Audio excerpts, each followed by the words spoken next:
Hello everyone. Welcome to this live stream.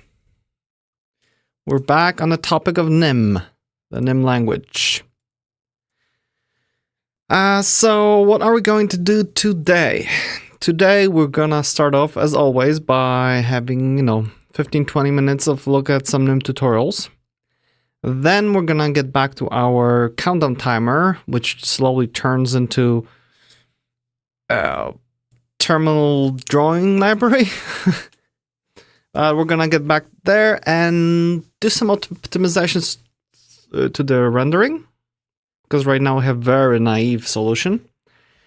But we're actually gonna look into how we can benchmark some of the stuff so that we know that we are actually making any difference instead of just, thinking that we optimized anything.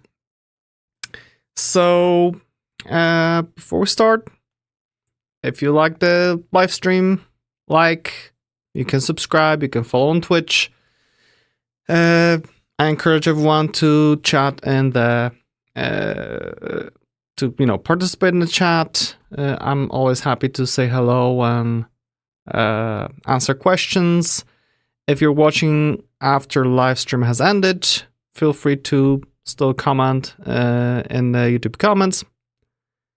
So that's it. Let's get started. We can continue with our official Nim tutorials. We finished part 1 and part 2. We can take a peek at part 3, which is called macros tutorial. And this is going to be painful, but let's just see how it goes. Okay? So, introduction. With great power comes great responsibility. Spider-Man's uncle. That's true. This document is a tutorial about Nim's macro system. A macro is a function that is executed at compile time and transforms a Nim syntax tree into a different tree. Example of things that can be implemented in macros.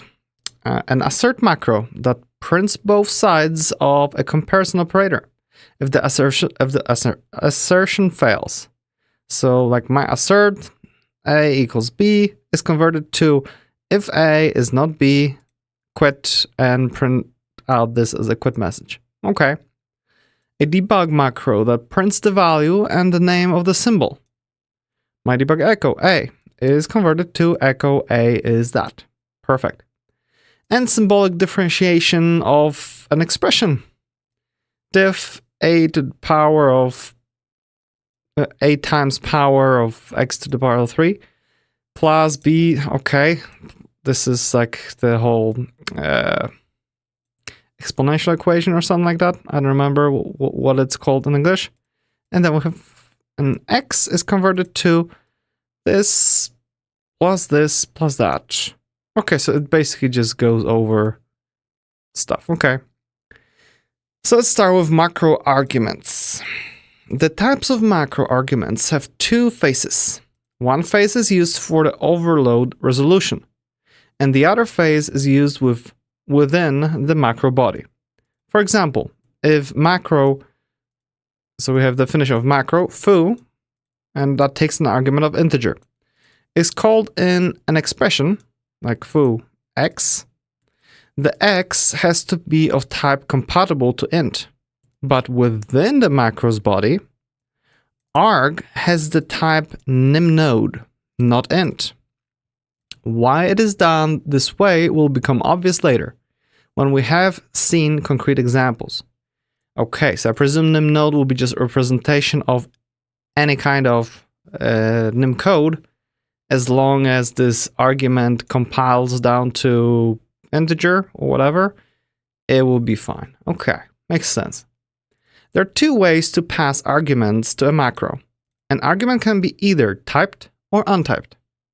Okay. I hate it when I click on it and it just jumps. Untyped arguments. Untyped macro arguments are passed to the macro before they are semantically checked. Okay, before they are semantically checked. So basically no type checks are being sent. This means the syntax tree that is passed down to the macro does not need to make sense for nym yet. Okay, so this is the awesome part. Yeah, the only limitation is that it needs to be parsable. So what that means is that when we have a macro that has untapped arguments, that means that the kind of code that we're passing to a macro, so whatever would be here as an argument, doesn't really need to be valid nym code in a sense of, doesn't need to contain existing functions or maybe keywords, doesn't have to contain existing operators. Maybe you can just do a bunch of keywords, whatever, as long as it follows the basic nym syntax. Overall, it's gonna be fine. Okay? That means that you can just make up your existing language and pass it to a macro, and then that macro will do something with it, like make sense of it. So that's cool. Usually the macro does not check the argument either, but uses it in the transformations result somehow. The result of a macro expansion is always checked by the compiler. So apart from weird error messages, nothing bad can happen. So that means that if we have that macro that can take any kind of code, only the code that's being output by macro, as in what it expands into, only that is being checked by the compiler. The downside of an untapped argument is that these do not play well with nym's overloading resolution. Yeah, so this way it will be difficult to have few macros with the same name defined, because suddenly nym doesn't know, doesn't have a way of differentiating between the two. Maybe other than number of arguments, but there's no way to have a type there. So there goes that option, but it gives you a big power, a lot of power. The upside for untapped arguments is that the syntax tree is quite predictable and less complex compared to its typed counterpart. Okay, I guess it's just we don't have type information, therefore there's less information in the syntax tree that we're receiving in the macro. Therefore, we're, it's nicer to work with. So then we have typed arguments. For typed arguments, the semantic checker runs on the argument and does transformations on it before it is passed to the macro. Here, identifier nodes are resolved as symbols. Implicit type conversions are visible in the tree as calls. Templates are expanded, and probably most importantly, nodes have type information. Okay, so basically, if we would have this thing here, we can, as an argument, we can have some kind of code that eventually results in an integer, and basically compiler will run stuff on it to get to verify that it's actually an integer, and therefore all the stuff will start happening and more information will be there, and therefore the syntax tree will be just much larger. Okay, so, and the nodes have type information. Typed arguments can have the type typed in the argument list, but all other types such as int, float, or myObjectType are typed arguments as well, and they are passed to the macro as a syntax tree. Yeah. And we have yet another one, static arguments. Static arguments are a way to pass values as values and not as syntax tree nodes to a macro. Oh, I guess that means that the code will be actually executed before it goes to the macro. For example, for a macro named foo that has argument of static integer. In the expression foo x, the x needs to be an integer constant, but in the macro body arg is just a normal parameter of type int. Okay, so this basically expects that this will have an actual value. So we have an example here. We'll import standard macros. We define a macro. My macro has a static integer, and oh, this is the result type is untyped. Okay, and what it does, it basically echoes the argument. So just an integer, 7, not nymnode. Oh, so that means that this argument, if this wasn't static, it would be just integer. This argument value would be a nymnode. But here, because it's static, is just a number, so we can just print it out. And here, when we're calling the macro, this will be evaluated during compile time, I presume, and that's why this will work. I wonder if it really needs to be during compile time, because it will be,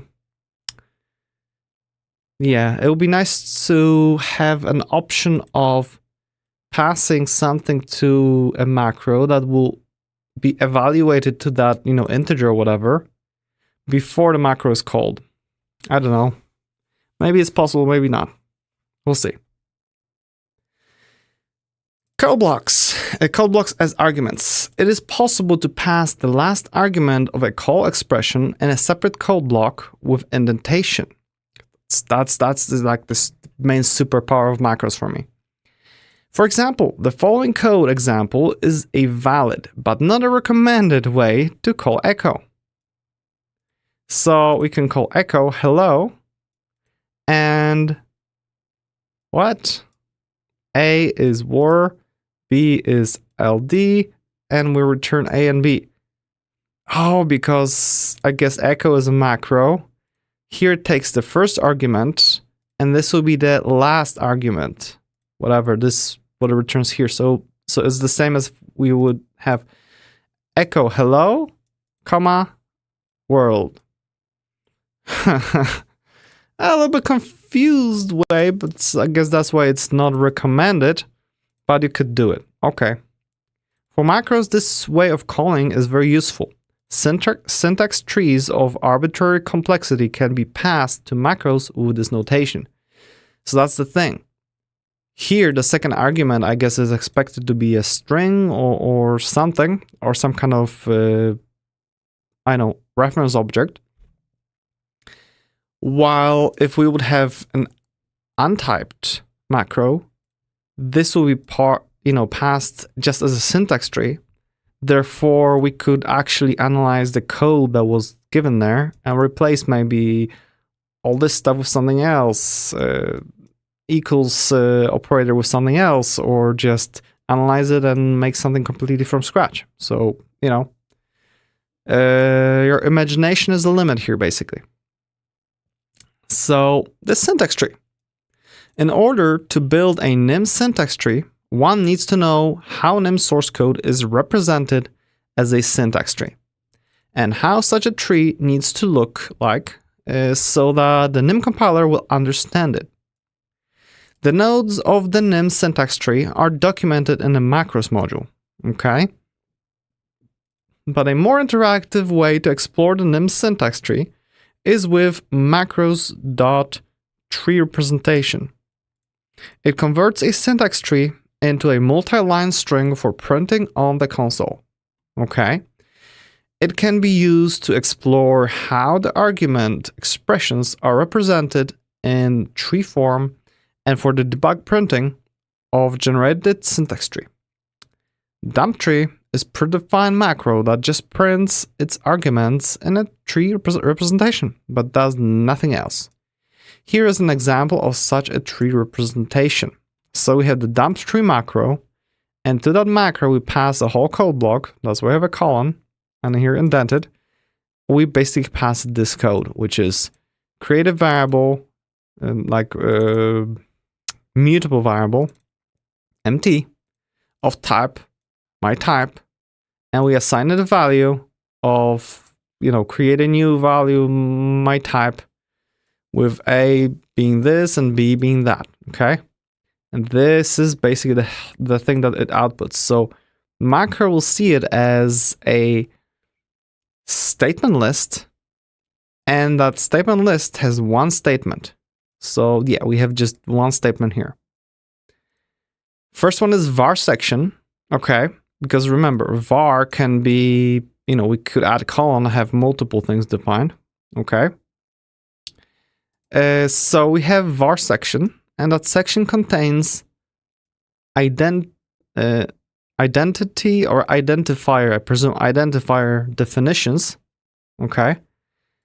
So we have defined here identity MT. Okay, that's what it defined in our var section.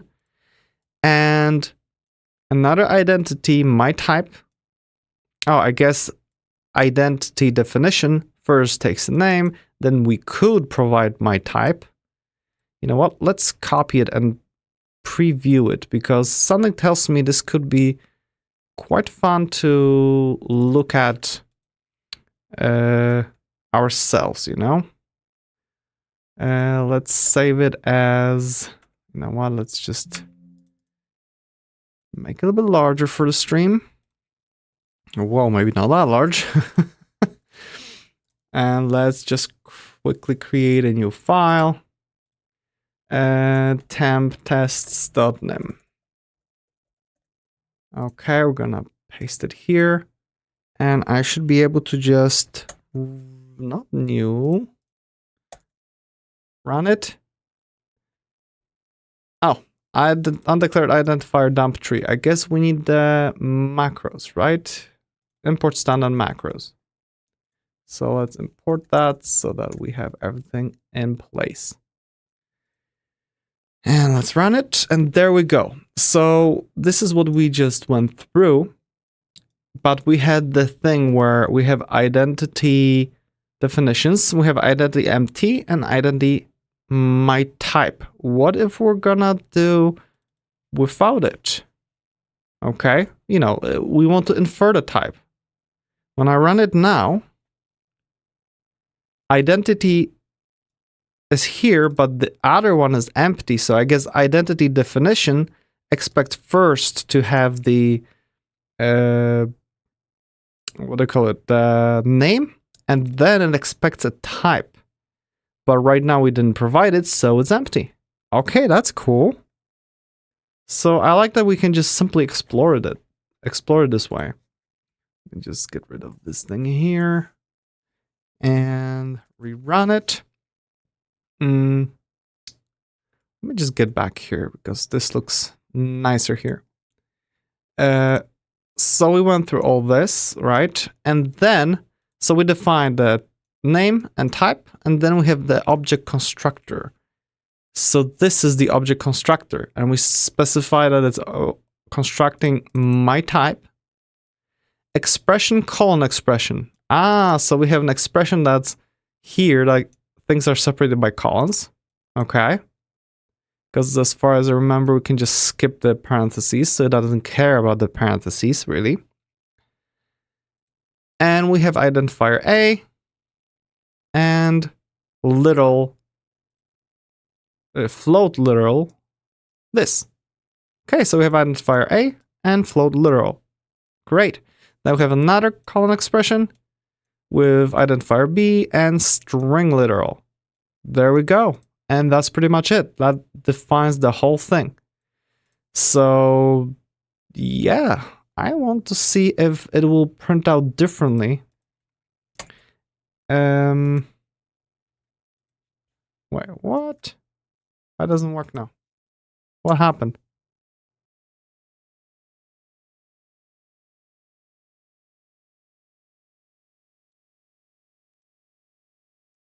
What just happened? Why doesn't it work anymore? Come on. Okay, our code stopped working.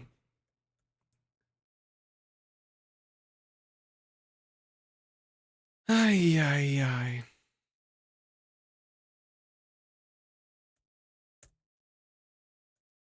Oh, no. I just needed extra line after it to, I guess, work properly.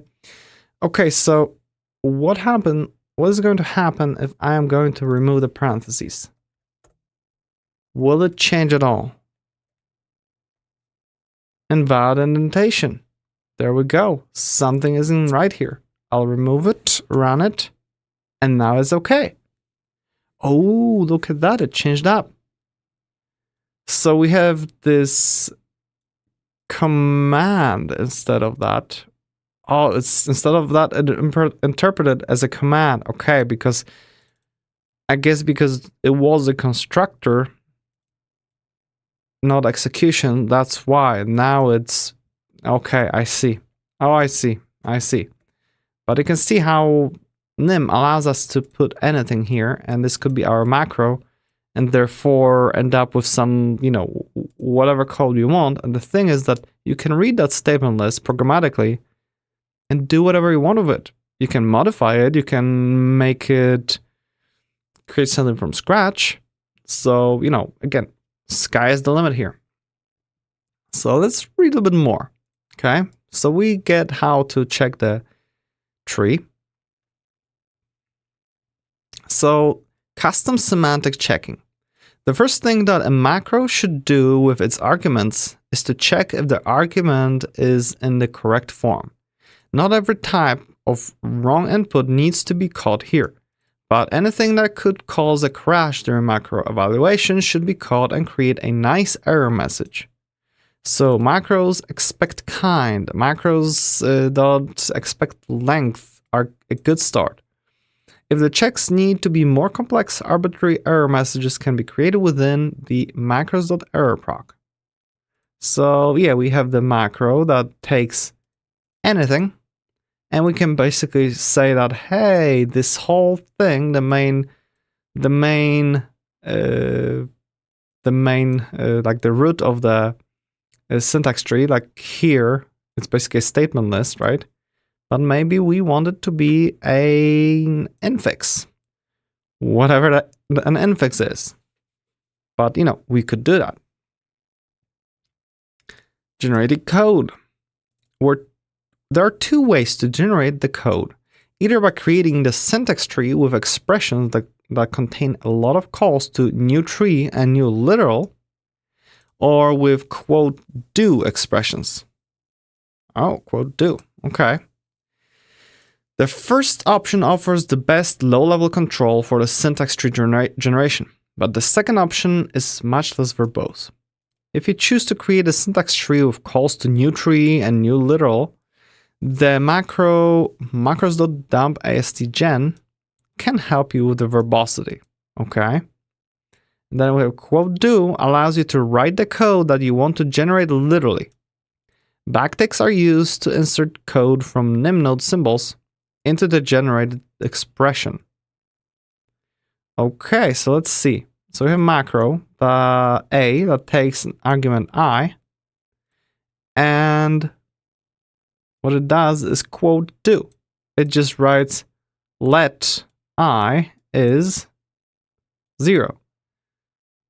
So this here, so we can do A, call the macro, and provide B to I.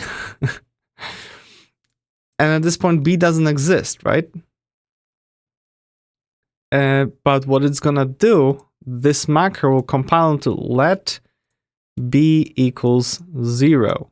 So therefore, this AB will suddenly register a immutable variable B, because we passed B to it, which is like extra confusing.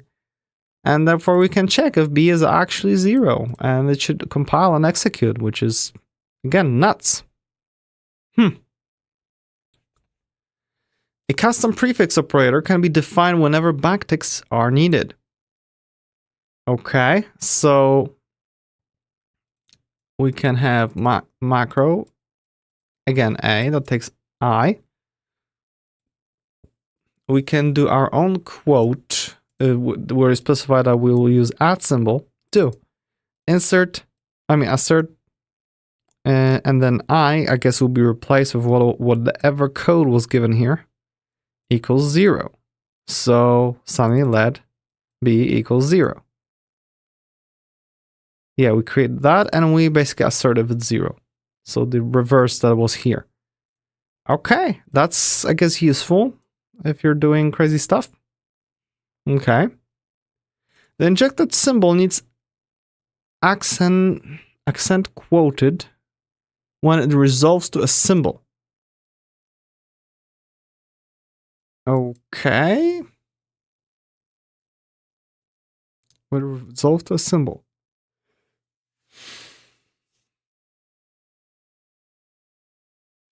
The injected symbol needs accent quoted when it resolves to a symbol. Oh, so here it was fine because it is a symbol, right? Wait, what?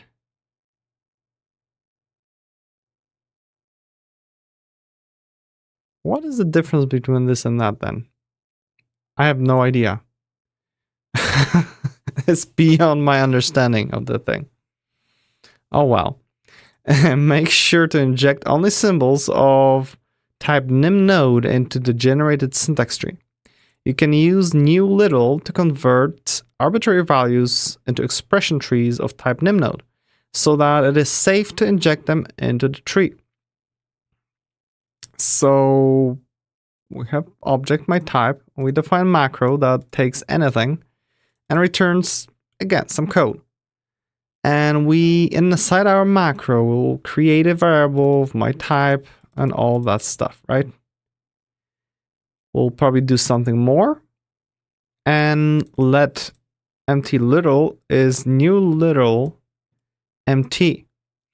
Oh, so we created it here.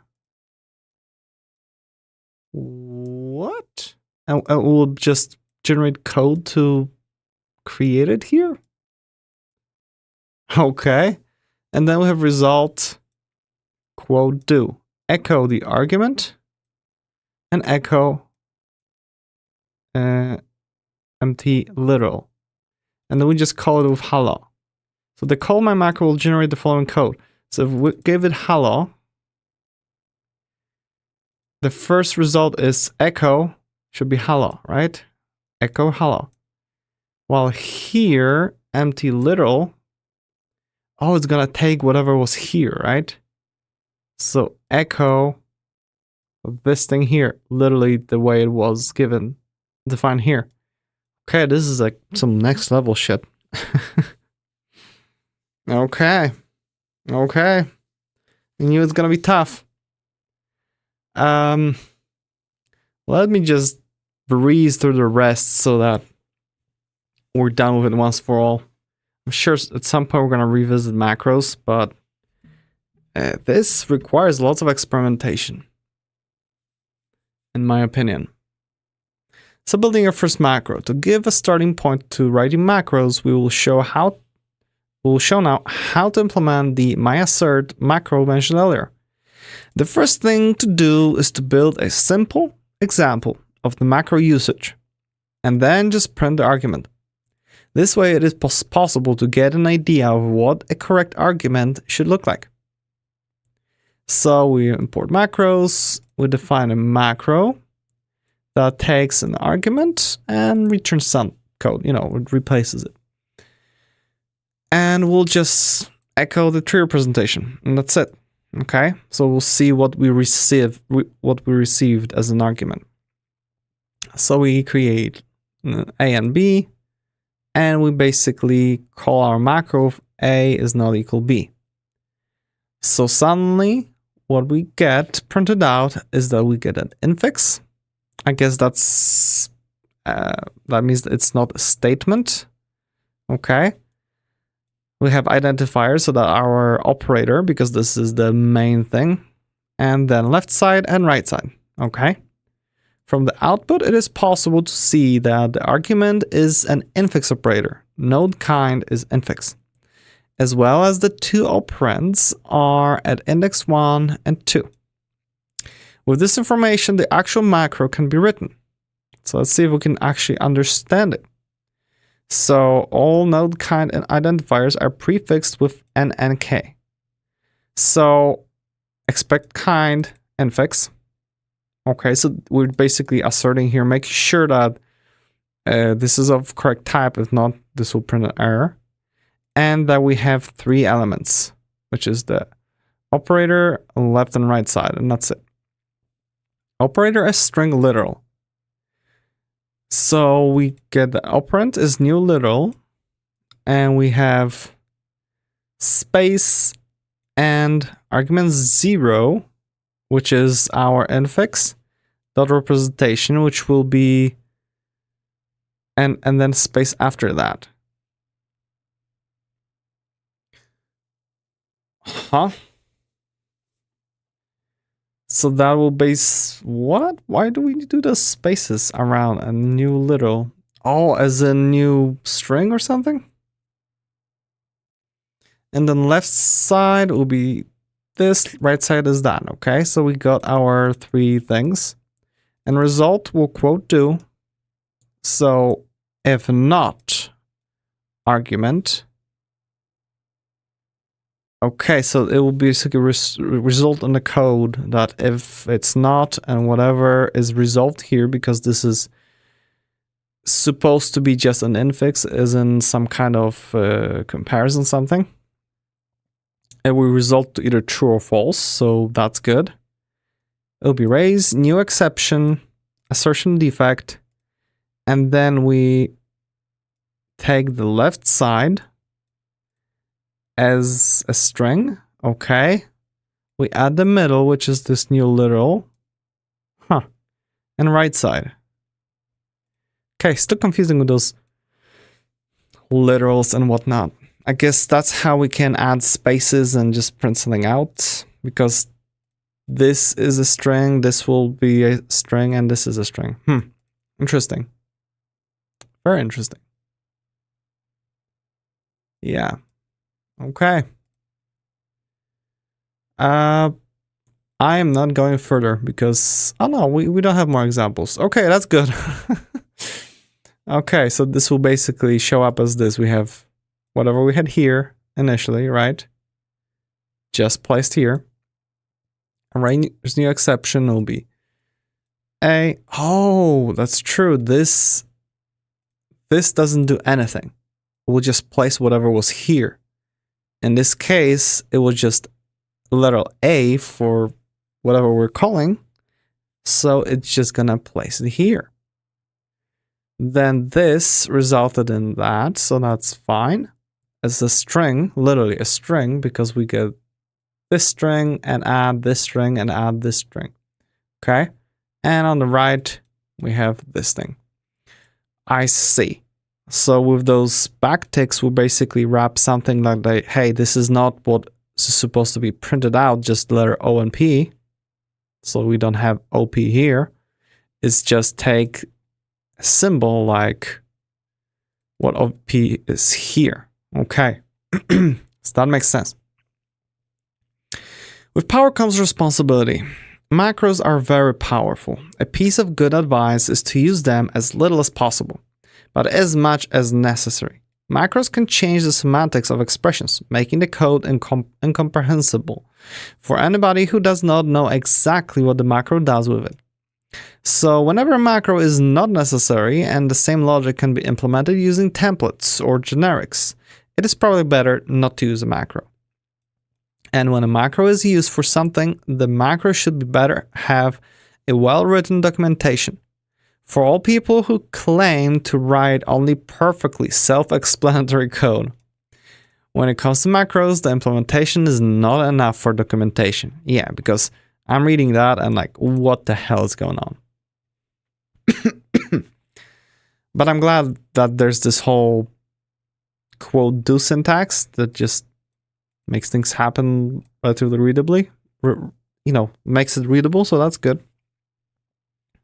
Limitations. Since macros are evaluated in the compiler, in the NimVM, macros share all the limitations of the NimVM. They have to be implemented in pure Nim code. Macros can start external processes on the shell, but they cannot call C functions except those that are built in the compiler. If they can start external processes on the shell, I can see it possible to write a macro that takes the code that you gave it, generates a LLM prompt, sends it, starts a new process that sends that prompt to something like ChatGPT, GPT-4. GPT-4 returns something, and your code and macro then will take that result and paste it as your code, and therefore you're gonna end up with parts of your code that are generated by an LLM, and therefore they will change every time you compile, or probably every time nim suggest checks your code or whatever. Oh, that would be so expensive. More examples. This tutorial can only cover the basics of macro system. Oh yeah. There are macros out there that could be an inspiration for you of what is possible with it. So we have string format and the nim standard library. The string format library provides a macro that parses a string literal at compile time. Parsing a string in a macro like here is generally not recommended. The parsed AST cannot have type information, and parsing implemented on the VM is generally not very fast. Working on AST nodes is almost always the recommended way, but still, string format is a good example for a practical use case for a macro that is slightly more complex than the assert macro. Okay.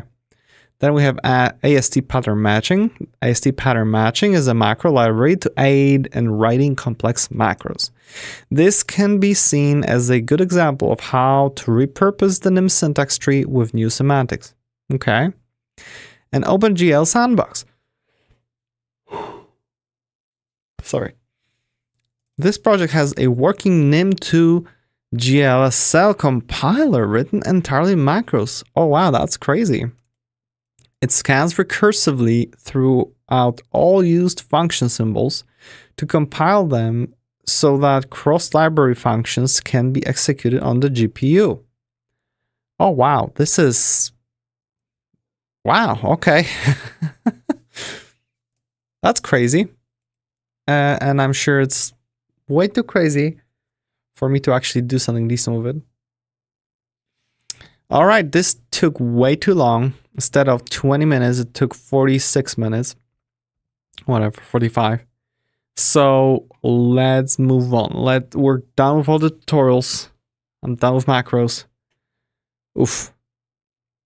Let's get back to our code and our the thing that we actually care about. So let's get rid of the temp tests. Okay, we delete that. Just gonna quickly play some music so I'm not gonna fall asleep while I'm talking.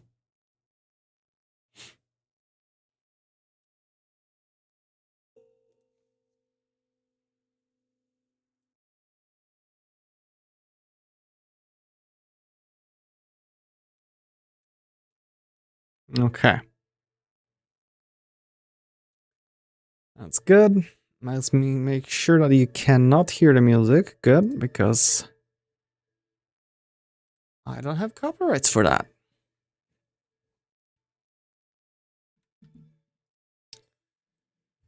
So let's see.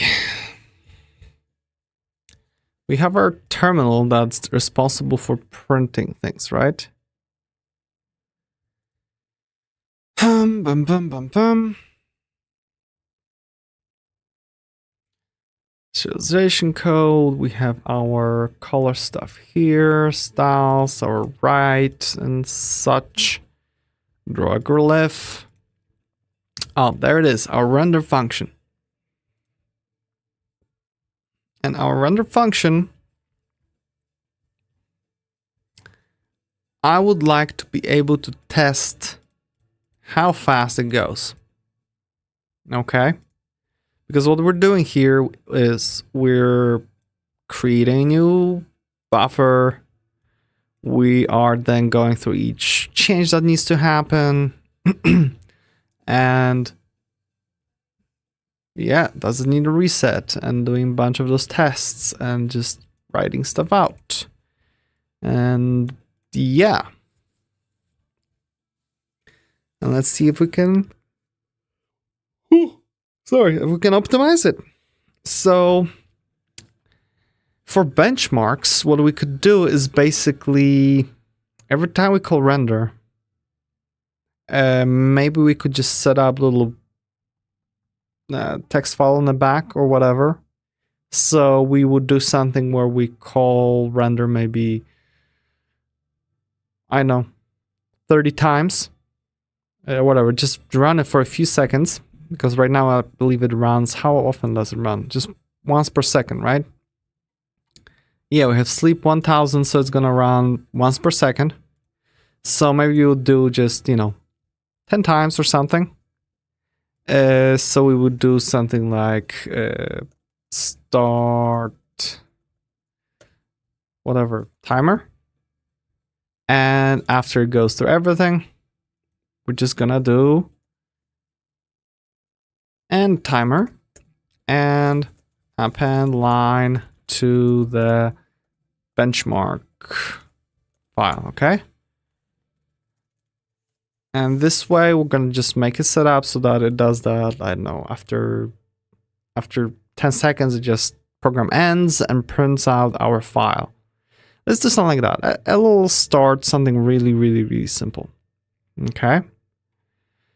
So for timer, I recall that inside the times library there are some very simple commands that we can do. Is it times? Although the times module supports nanoseconds and time resolution, the resolution used by getTime depends on the platform and the backend. Okay, great. So what did we have here? Date time, we don't want that. There was some like CPU time or something. Procs, bunch of procs. I mean, these are all CPU time. Gets time spent that the CPU spent to run the current process in seconds. This may be more useful for benchmarking than epoch time. However, it may measure the real time instead. Of. Okay. The value of the result has no meaning. To generate useful timing values, take the difference between the results of two CPU time calls. Okay. We do first one and second one, and I guess that will be CPU time. Okay, so that's in seconds. Okay, that makes sense. So it's in seconds. CPU time, and we just get it. And we subtract one from the other, and that's it. Awesome. That means it's gonna be real simple to get through that. So let's make sure we have times. Okay. So import times. And we can go back here and we'll do let start time is CPU time. Wow. Copilot already knows what we want to do. So if our start time in seconds, we do all the rendering and then we're gonna do end time is again CPU time. And then we can just do the whole append line to benchmark file. So we need a benchmark file. Sure, let's just do it like real simple. Up here, let's just do benchmarking, okay. Will that work? Open benchmark txt for writing. I guess that's gonna work. We just need to make sure we close that file. So we're gonna do that in a second. Let's actually make a little thing like proc close benchmark file. And we're just gonna close it. And that'll be it. So here we'll be able to do with our benchmark file dot write line render time is this. So that's that. Yeah. That's it. So in our countdown, what we need to do is basically finish the whole thing after 10 renders or something. So let's do var renders count. We'll do 0. We do render. Renders count. We can do increase or increment. Okay.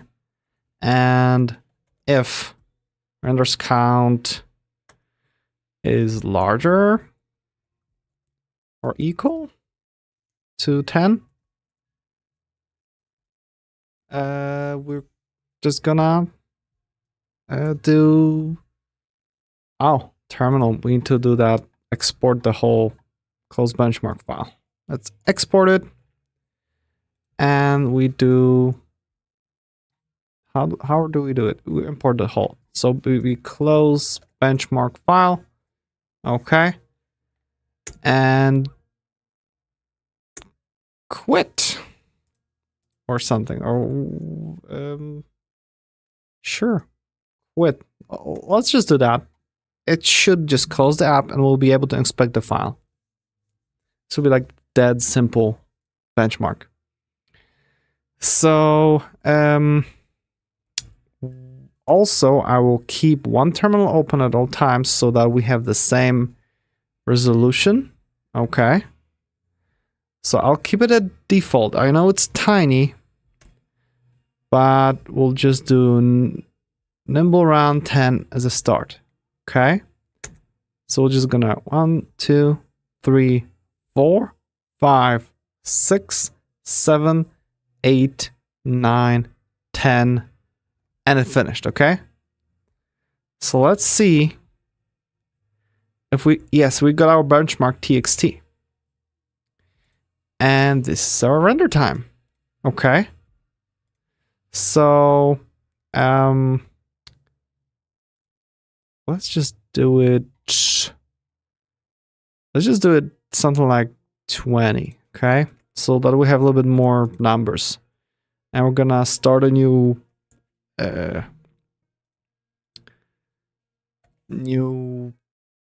what do you call it? Excel sheet or something. Let me do that on the other thing.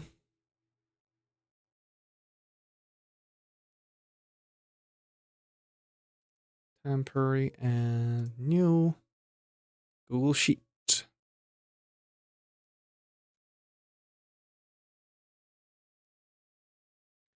Okay, that timer there finished. I'm just gonna have a little Google Sheet here. Gonna make it larger, and we're gonna grab whatever we got in our file. So we can go to benchmark, and we have a little bit more here, right? We have 20 lines, so that's awesome. And let's just do this whole thing. Okay. Okay. Copy. Let's do original run. We just paste it here. And looks like we have good quality here, okay? So we can do average. Let's just add column on the left. We'll do average. And that will be AVG.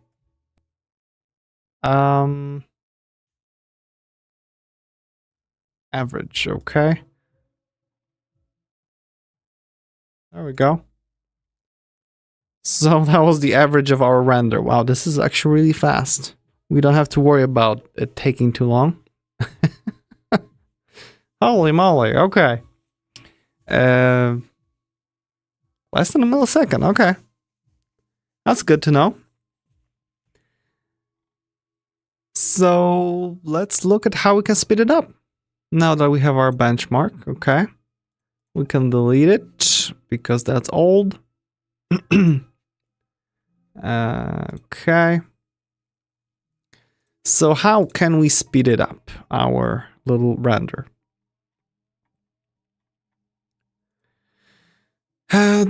I don't think we can speed it up by not creating a new thing. Let's leave that part. But then we have for each pixel, okay? We have the position X and Y. We move the cursor there. So let's leave that be as well. Let's not count on the right function to suddenly move us magically to where we need to be. So the first thing that we have is basically checking if we need to reset the colors of the, of the next character that we're gonna write. And this is because, we have the background color, foreground color, and the style of each character in a terminal, of each cell, let's call it, or pixel, whatever. And if any of those suddenly turns from having color to not having color, like, not having specified, we have to reset the whole thing so that none of those is specified and respecify them again, okay? And basically we respecifying them here. So what we're doing here is checking if the background color is has background color. If that flag is set in the previous one and is not in a new one, okay? The same thing here and the same thing here. So that means that if our flags, because our flags could be just an integer, right? So let me just write it down as a comment. Okay, so basically, let me turn the Copilot off or something. That didn't work. Disable completions, okay? There we go. So what we want to do here is that we have those 3 flags. If we go to flags, pixel flags, okay? I can't go there. Where is pixel flags? That was in our buffer, right? We have our pixel flag. Background color, foreground color, background color, style, and has a rune, which we are not doing stuff with yet. So basically we can imagine that we have 3 values that are either 0 or 1. So our flags could be represented as something like foreground color. Well, let's start with background color, foreground color. So B, C, F, C, and then style, okay? And we could have 1, 0, and 1, okay? Because maybe this was true, this was false, and this was true. And that's for the old pixel, okay? And now we want to do something similar, but for the new pixel, okay? Let's say the new pixel is 1, 0, and 0, okay? We want to basically check if any of those turned from 1 to 0, okay?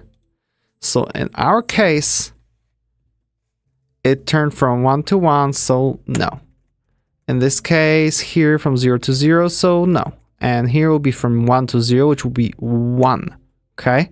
So there must be some kind of bitwise operation that will turn one into the other. The question is what that is, because if this hasn't changed, okay, or we change from 0 to having value, which means, again, we don't have to reset, all will be zeros. Therefore, the whole value is 0. We can check if it's 0 or not. But if we had a situation where something changed from 1 to 0, suddenly this end result is non-zero. It's larger than 0. So that's the idea here, that we should be able to check it.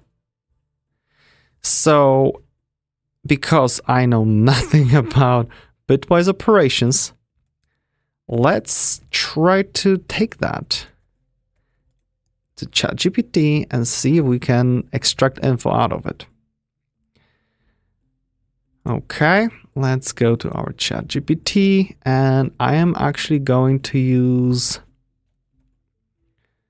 the GPT that I made, which is dialogue chat, because if I won't give it enough info, it will ask me more questions to clarify. So I have a set of flags. True/false that are encoded in an integer value, okay? I need to compare two values to such values and detect if any of the bits or flags changed from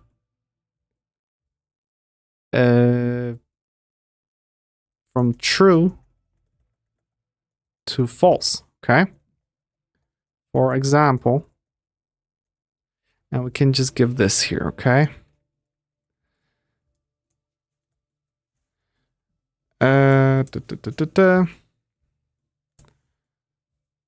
So be A, B, C, okay? Changes. Whatever, detected changes for C. Okay. And in the example above, the change from 1 to 0 has been detected, resulting in a value that is larger than 0. Allowing me to what would you call it? Allow me to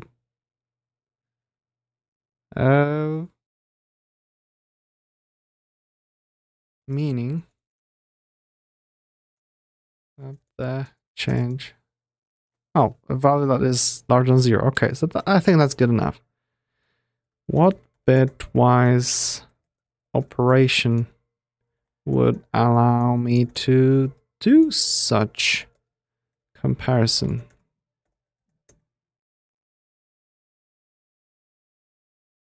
I can use combination of bitwise operations. Specifically, you can use the AND operation with the NOT operation. Here's how you can do it. Use the bitwise operation NOT on the new value to flip all the bits. Use the bitwise AND operation between the old value and the result of the bitwise NOT operation. Okay. Ah, here is the step-by-step explanation.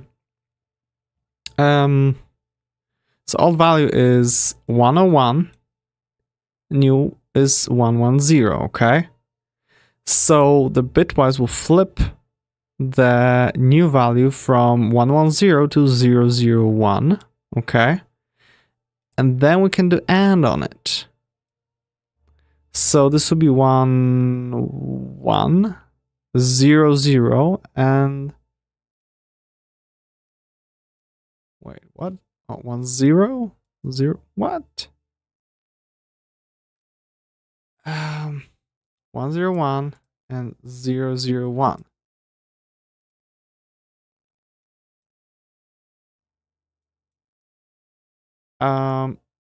This would already fail. This will be not good. And this will be true. Oh, that's the idea, right? Okay, so only this will be active. Okay, let's kind of manually do it. And this is the expression, right? We'll be able to replicate it in NIM, I'm sure. So let's just imagine that we have something a little bit longer and just run it like 1001. Okay. And I'm gonna copy it and I'm just gonna change this one from 1 to 0. While maybe this 0 turns to 1 and this 0 turns to 1. And let's see what we're gonna do. So this will be old, new. So whatever we're gonna do here will be not new. Okay. 0, 1. 0. Really, I can't insert here. 0, 1, 0, 1, 0, 1. 0, 1, 0, 1, 0, 0, 0. Okay, so that's not new. And then we can do the bitwise and. Okay, so we grab this, and we grab this, and we do whatever's gonna be here, and. So 1 and 0, 0. 0, 1. Nope. Nope, so we're looking only for 1, 1. So we have here 1. And that's it. And this is the spot where it happened. And therefore is non-zero. Oh, that is so cool. It didn't detect the other one, so that works. Hey, that works. That's super cool. So we basically need to... What we need to do here is... to do convert both previous pixel and new pixel flags to integers. Then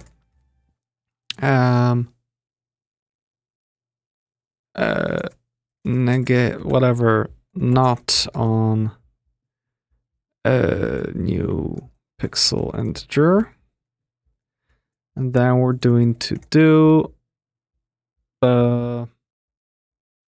and on previous flags and negated new flags. Okay, and then we do if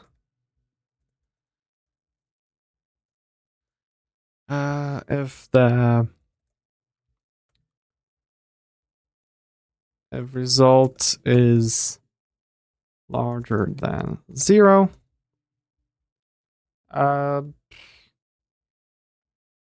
reset is needed. Okay, and that's it. So that'll be my thing to describe here. Cool.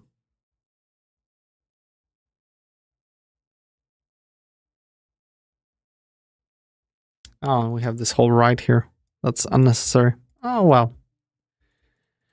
So, so let's figure out how to do that. How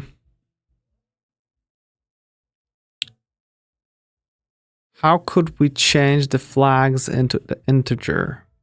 It was somewhere in one of the recent tutorials, I recall. So we could go back, bunch of backs. More backs. Tutorial part 1. What do we look for? For those procedures, traders, advanced types, and we had sets and bit fields, right?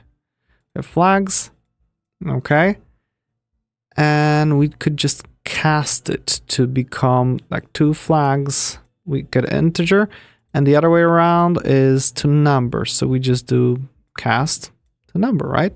And we don't need the C end. We can just take int, as far as I know.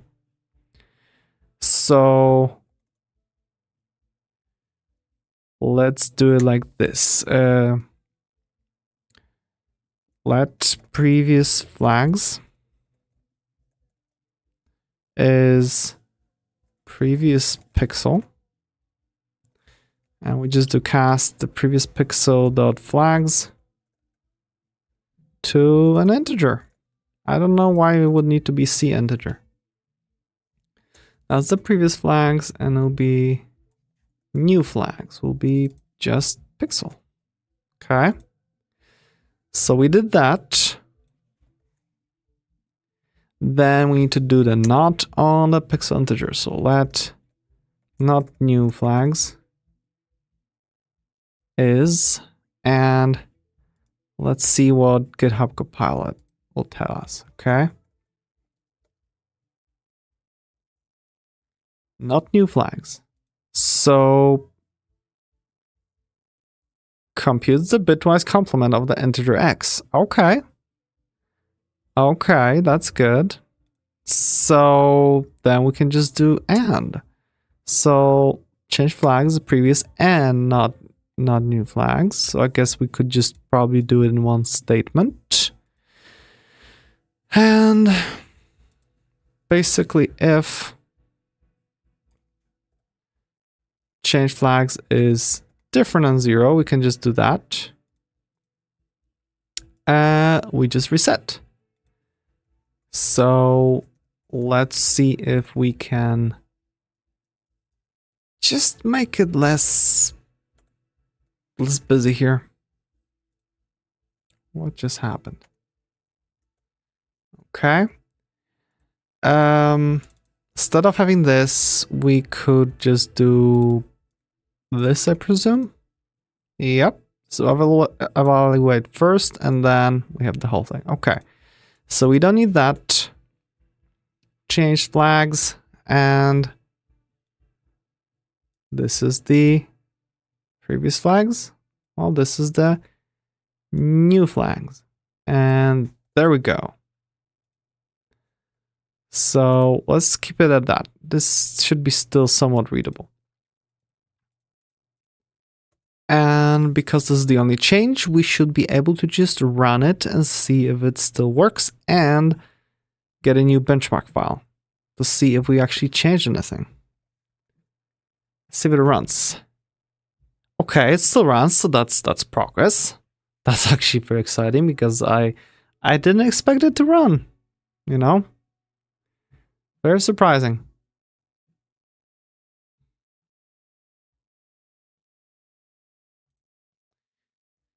And let's see if that made any difference, or maybe it would something worse or whatever. Our benchmark here. Let's just do this. And that. And we can grab all the stuff and go to our spreadsheet. Gonna paste will be optimized.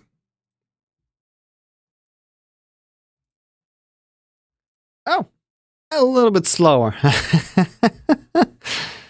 Oh no. But it looks so much nicer. Oh, I know, because we're comparing all four values, okay?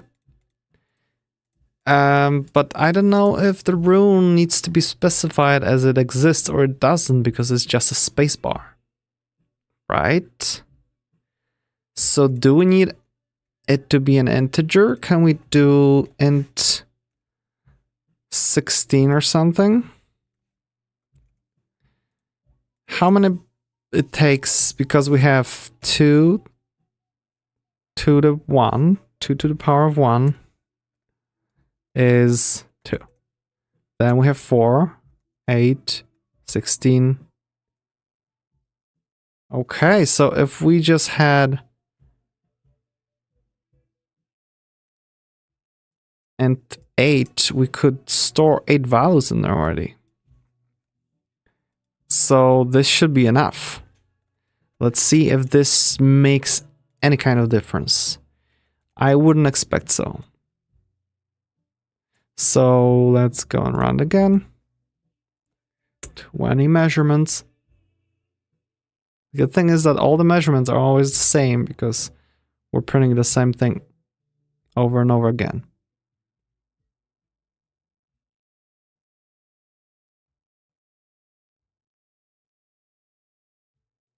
And got new values.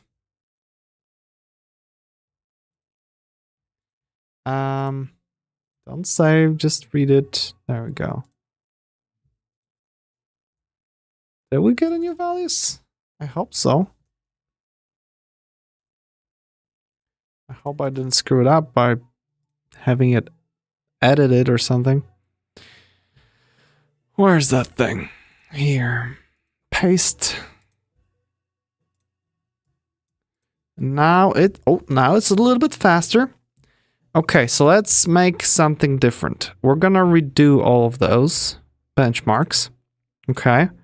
But we're gonna make them on a little bit larger scale. So first of all, we won't be printing this render time and so on.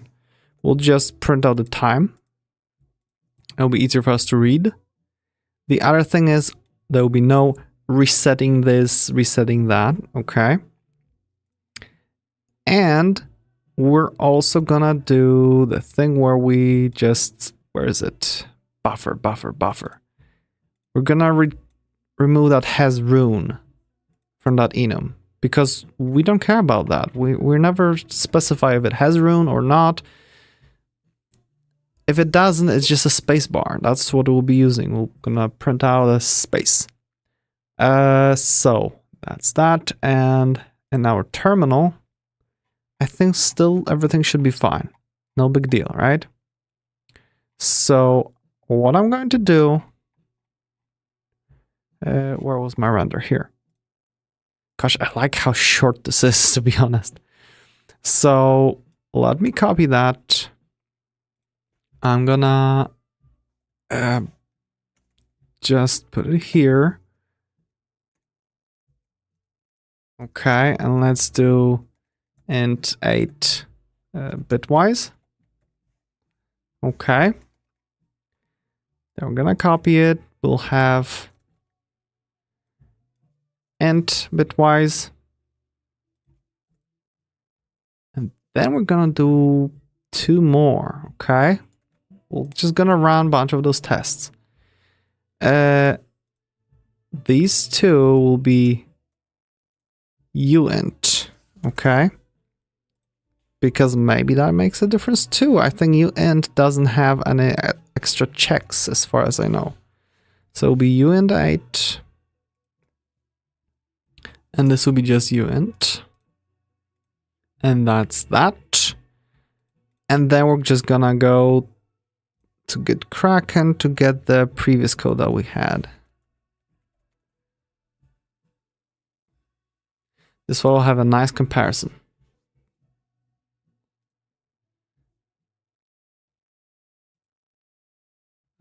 Let's go here. We go to our terminal. I believe side by side, and I'll be able to just copy the previous value. Okay, this is the previous one. So we just reset it back to what it was before. Okay, just without this. So that's good. Let's actually do the same thing here. All those will be just proper indentations, so we can just comment them out and be done with it. Okay, so this is the original implementation. And what we're gonna do here for, as a difference will be that in our countdown, we're gonna basically do print every, sleep only 10 milliseconds. Or let's actually do 1 millisecond or something. Or not sleep at all, okay? Just do it. And we're just gonna wait for 5,000 iterations of rendering, okay? This means colors will be blinking like crazy, but we'll see how fast we can get 5,000 iterations. And that will be it. So yeah, let's try it with the original value. We'll delete the benchmark file. It will become much larger very quickly. And yeah, let's see what happens when we try to run it. Ooh, it is much faster. Oh wow, that's already 5,000.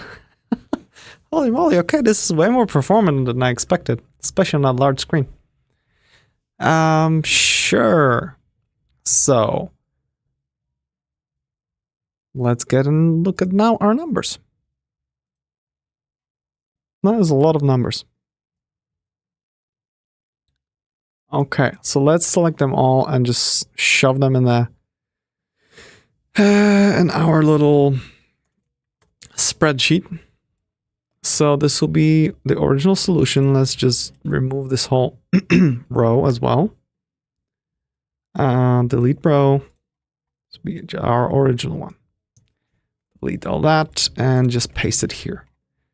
And we should have 5,000, right? Yes, 5,000 runs. That is awesome. So let's add one more row below. And this will be our average.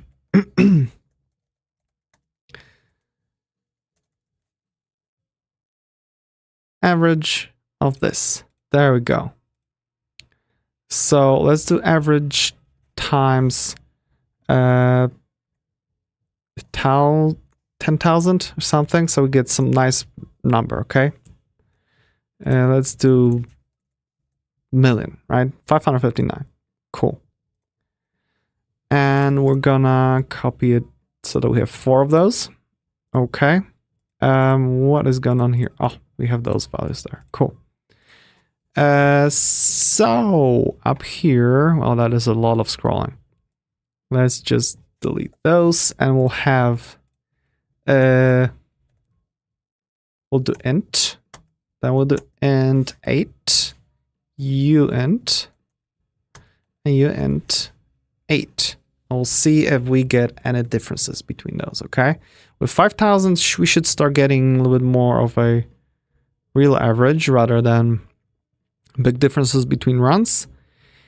And so let's see. We're gonna go to our code, delete the benchmark, and in our terminal, we comment out this solution, and we're gonna start with our normal int bitwise, okay? So we've got this here, we save it, and we can just go straight up run it.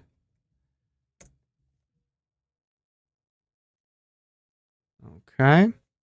Gosh, that's fast. We'll select everything, and we go back to our spreadsheet and paste it in. Okay, I won't be looking there yet. Let's just go to our nim again. We'll delete the benchmark. We do delete. And yeah, instead of having int, we're gonna do, let's do int 32 as well. I just want to see because, yeah, let's do 64, 32, and likewise. This way maybe we'll have some more decent information, especially that it goes so quickly. Okay, so int 64 is here.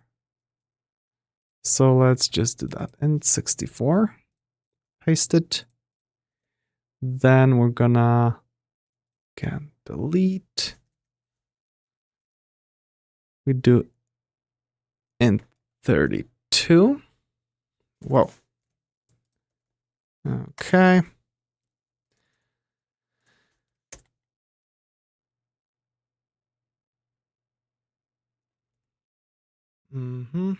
Benchmark is here.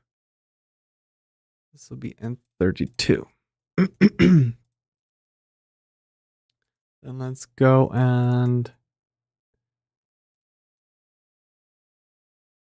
do int 16.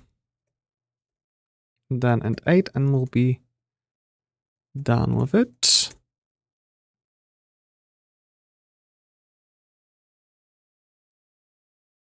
Okay.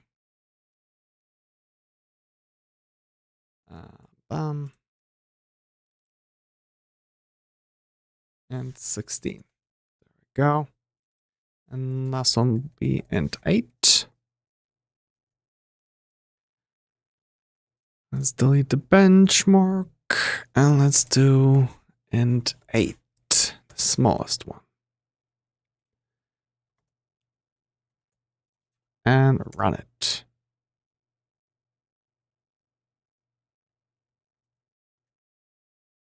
Okay, we copy the benchmark, we paste it here.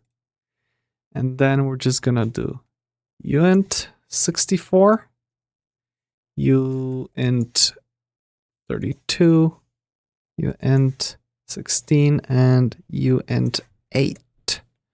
We'll see if those make any difference.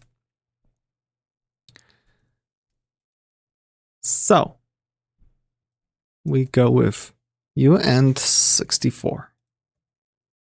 There we go. We run it. Okay.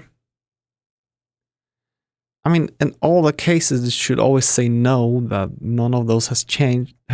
So, no, it should, because some of them should have no color, I think. So that's that. Let's go to benchmark, copy it, and paste it here. Then we're just gonna switch to the uint 32.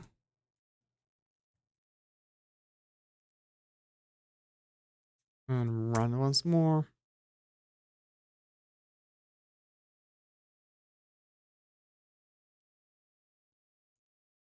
Oops. Come on. Copy the values. And paste them here.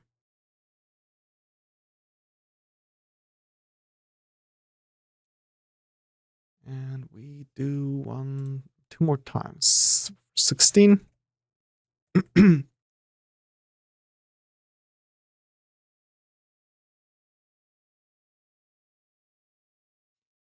Okay.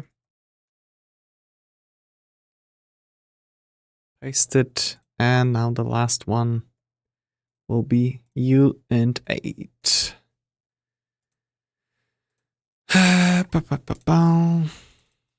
uint 8. Save. And let's go and run it.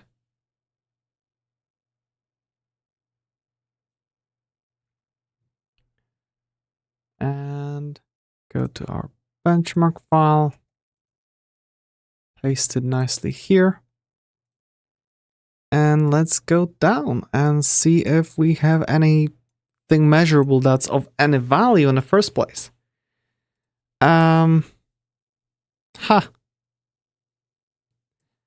All of them, every time I'm just doing if statements, is faster than doing bitwise operations.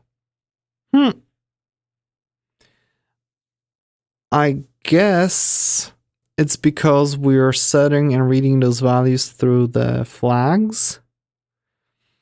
And behind the scenes, maybe they are not saving. I don't know. Very interesting, I must say. That normal if statements are just a smidgen faster than bitwise operations. Unless NIM just can optimize that better for some reason. This is a very interesting finding. I guess we're staying with the ugly code.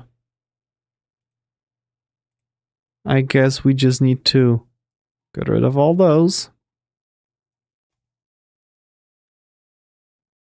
And just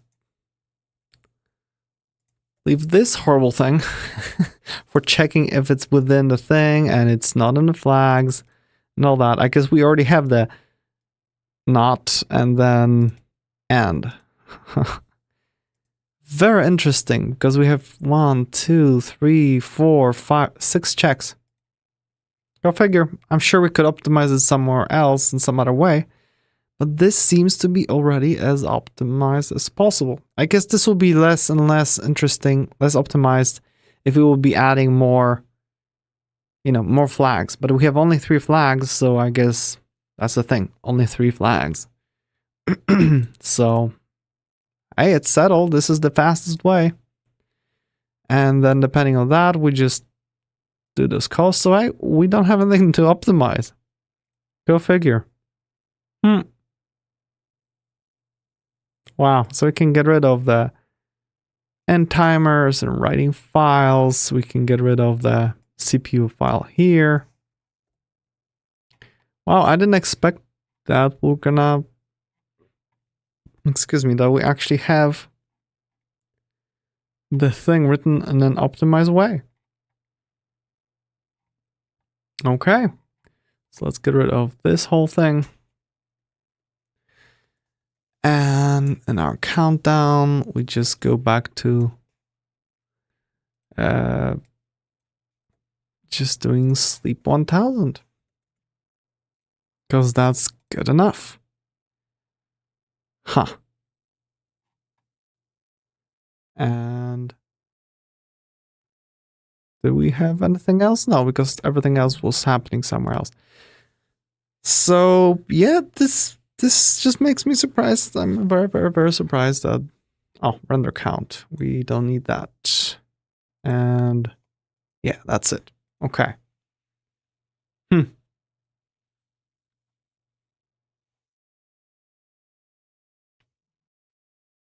Okay, so what else can we do?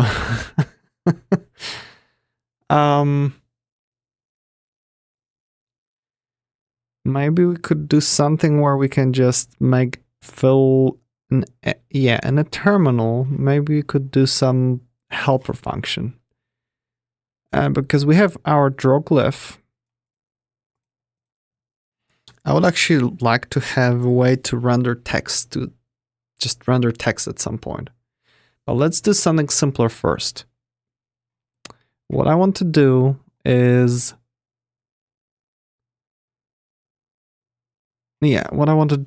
basically have an option of,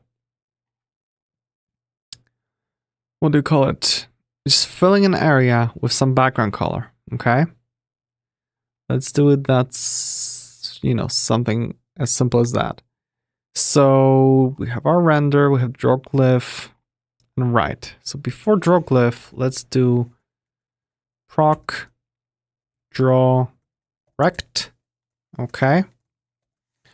And we're gonna do, maybe I could introduce like position or something. Instead of X, Y, we could just have position. So let's do that. Let's do, where are some types? Let's actually do new file, common types.name. And let's do type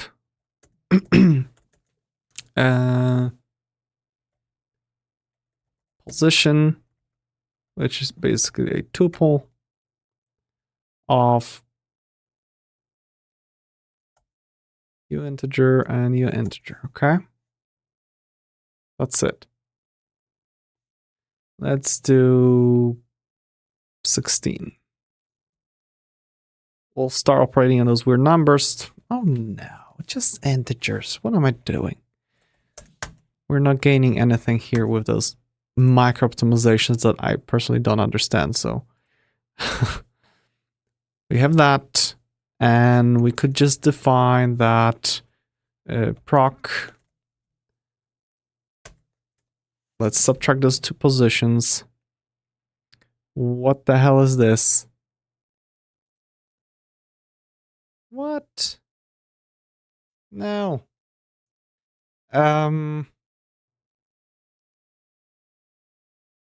We're gonna return, not float, this would be position. Okay, we're gonna return a position. So return this minus that and that minus that. Perfect. Yeah,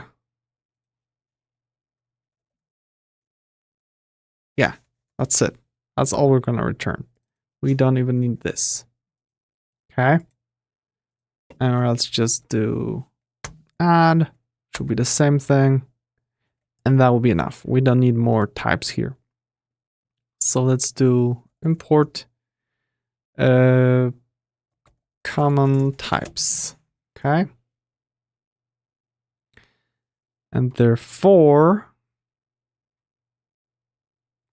we could do here position of type position. Okay. We do position.x. Oh, I see. So let's do it let's define it maybe not as a tuple.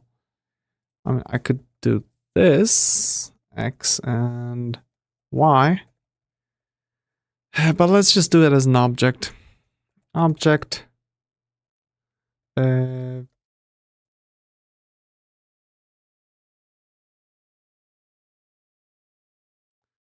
we'll just do x, y, integer, okay? What the hell am I doing? I'm messing something up with types. I'm starting to forget things. Colors go away. Buffer. No, that's good. If I type this not. So that is correct here. Yeah, we just need to make sure that we actually export the symbol. Okay, and zeros will be .x and y's, the ones will be .y, okay? So, and here in the terminal, we can get back to it. X and position.y. Okay. Buffer set. Let's actually do... Yeah, that should be it. Okay. The buffer will stay without the positions. It will just operate on X and Y because there's no point here. Okay. So that's that. And we're gonna do right to also use this new system.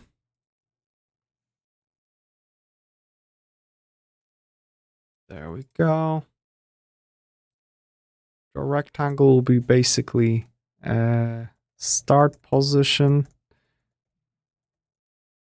and position, and this will be, they'll be both of type position, and then we will have basically if it needs to be filled. Whoa, this just filled the whole code. So okay, so we've got that. Now we just need to have the basic stuff like let's not worry about checking if it's actually correct or not, okay? And let's do it in a very simple way. So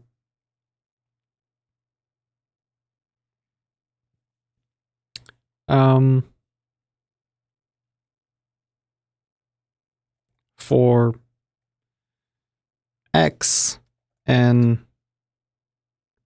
we do basically start position X to end position X. We don't increase here, okay? Now we want to include the end position, okay? We want to include the end position. So for X and Y, we basically go over everything. And the pixel will be new pixel, foreground color, background color, style. All that is being set. And then the rune, it will be space, right?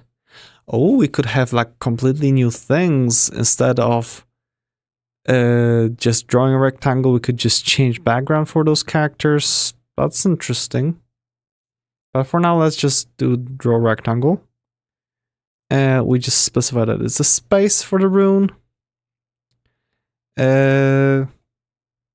Dot rune. Right. And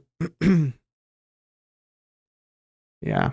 And then we have flags, current pixel flags. That's it. So we just have this specified and we just set it. But what I'd like to do is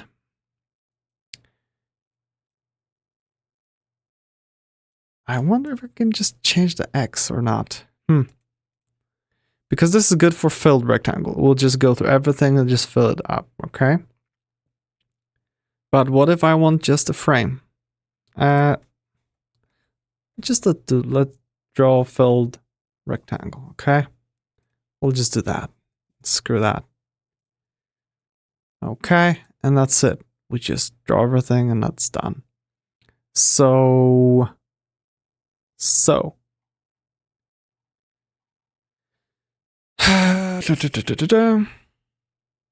let's do it so that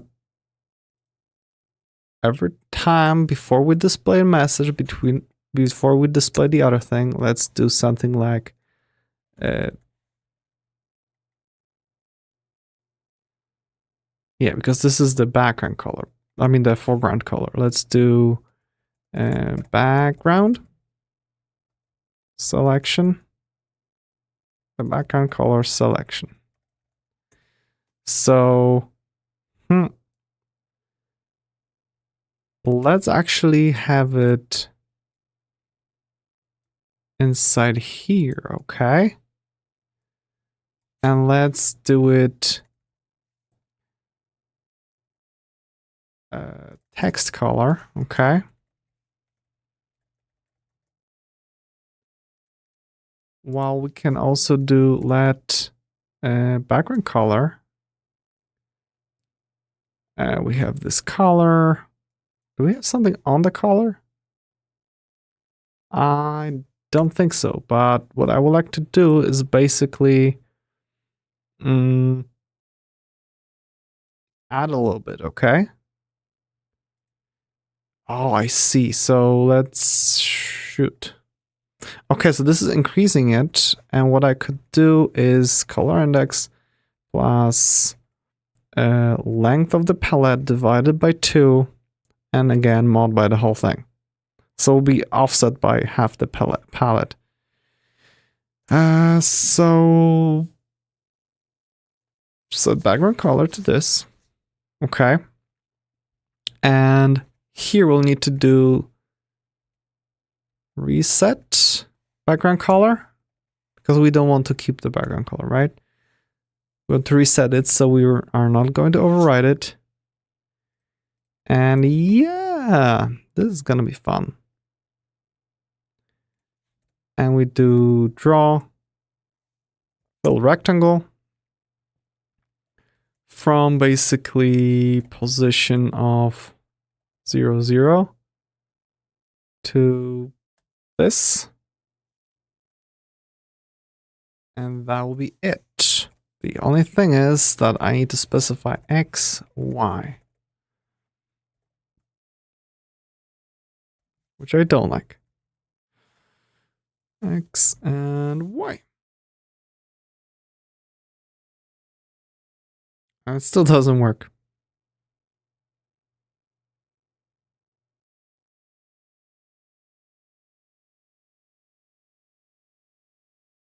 What the hell is happening?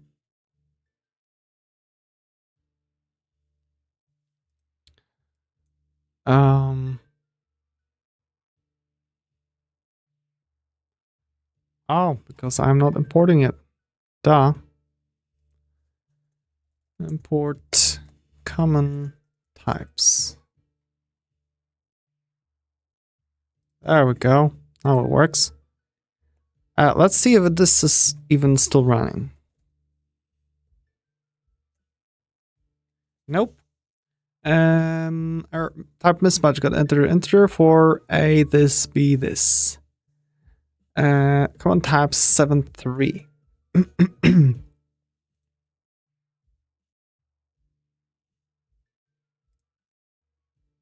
Oh. There we go.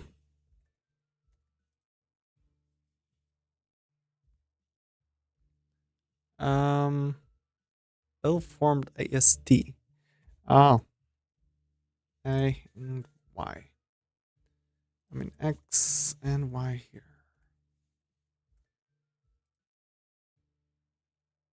That should work now. Hopefully. No, type mismatch. That will be in countdown 1910. Countdown 1910. 19. Oh, that's true. X is this and Y is this. I need to make like a new pause or something.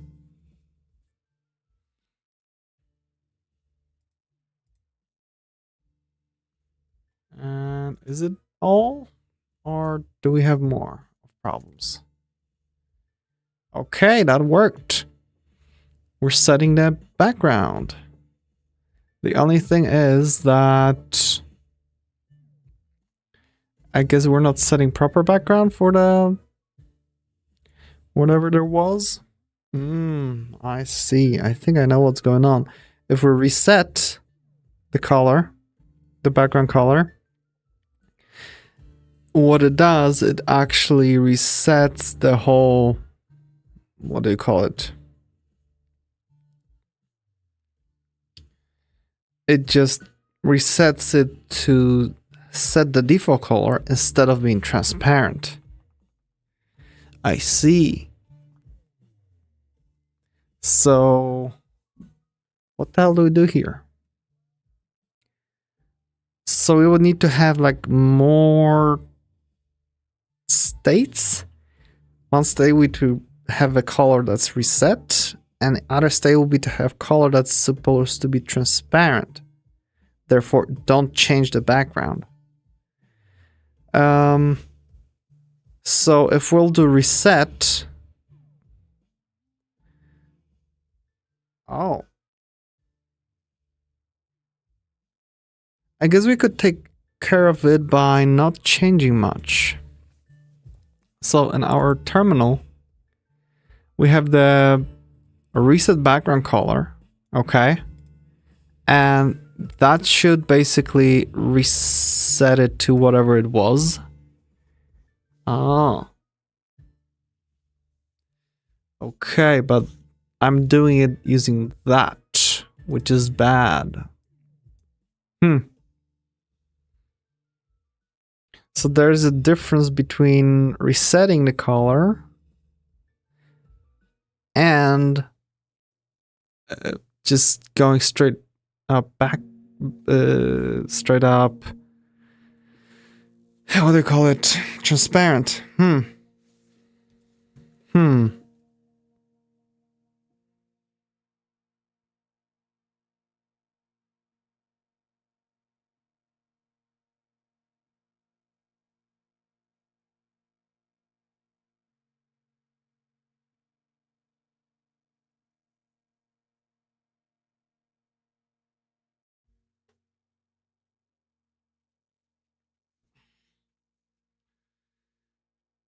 Okay, this is getting more complicated because right now this has foreground color, has background color and whatnot. We are using it for deciding if we need to reset.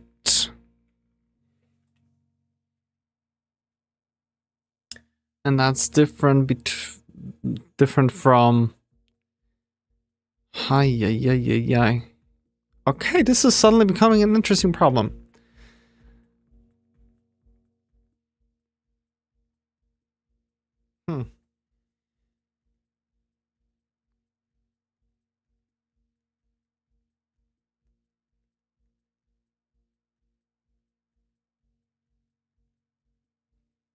Okay. I think we might just ditch the idea of resetting colors, okay? I mean, style would need to be reset. And everything else will be drawn with whatever colors we need. Because I don't want to make like a big library for specifying, you know, for whatever comes, whatever goes, that, you know, there are separate terminal UI libraries for that specific reason.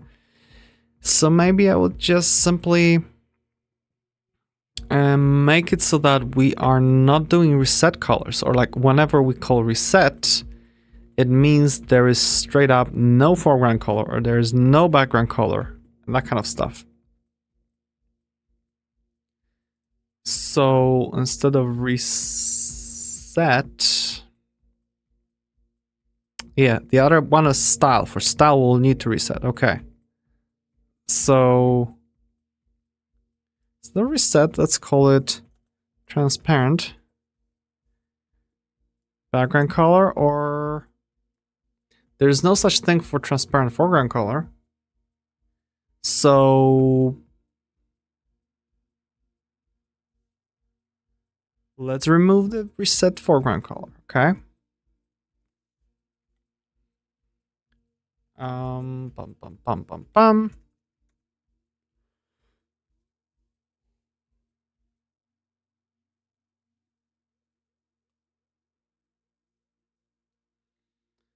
And for that one we need. So let's go and look at our buffer, our pixel flag, okay? Has foreground color, we don't care about that anymore, okay? Because it's always there. If you want the transparent, you just print space. Then has background color, okay? Has background color will have as basically, should it be transparent? You know, change the background color or don't. That's that part. And then has style, we'll need to basically decide if we're doing that thing. Okay, wow, okay, this is actually simplifying things, huh? So, basically the only thing that we need to change now is in our terminal, we should be doing something like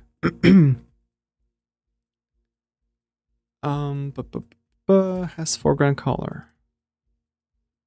We don't even set that flag anymore. Perfect.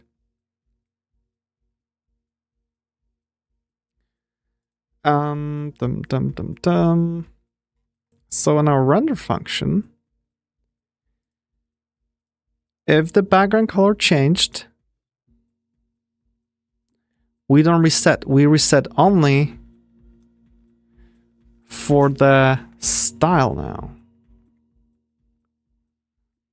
Okay, so we could probably do this. Only this. If the style has changed, we need to reset. If not, we don't do anything. So if it has background color, okay, and if it has background color, and there was a reset, we basically add that color, okay? And then we have right foreground color if this. And all that. And when we are, because yeah, buffer contains the pixel. So we can have it the way it is here, okay?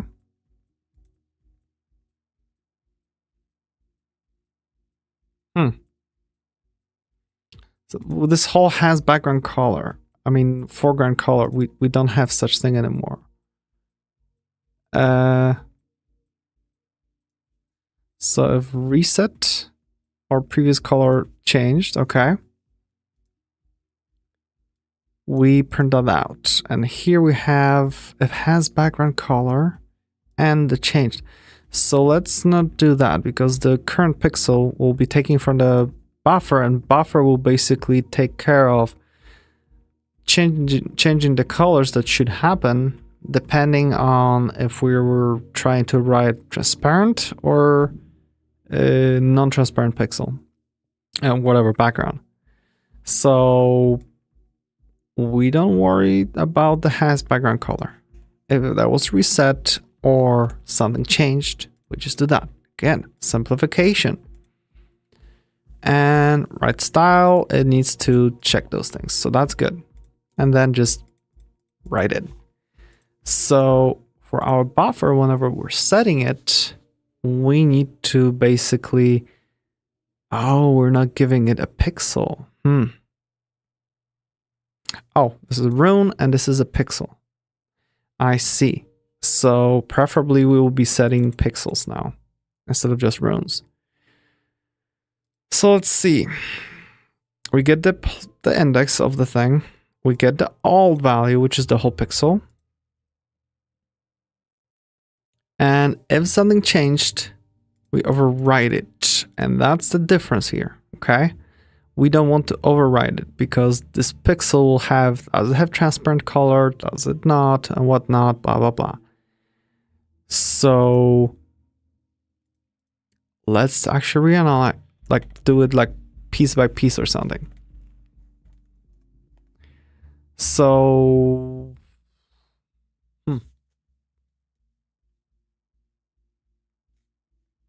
yeah, let's just change it value by value. Here we're copying it, so we have the old value at all times.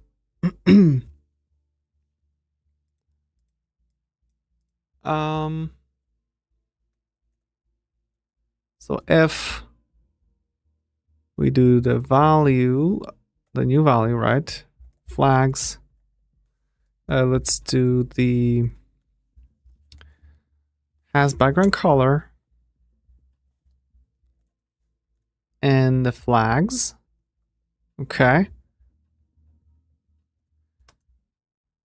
We change it, we update it, right? Else we do background color. What's wrong here? Can it be assigned to old value? Oh, not old value. Self data index dot thing. Okay. But if there's no has background color, we don't update that value, okay? We leave it what it was before. Then we can do basically the rest, which will be what would it be? Come on.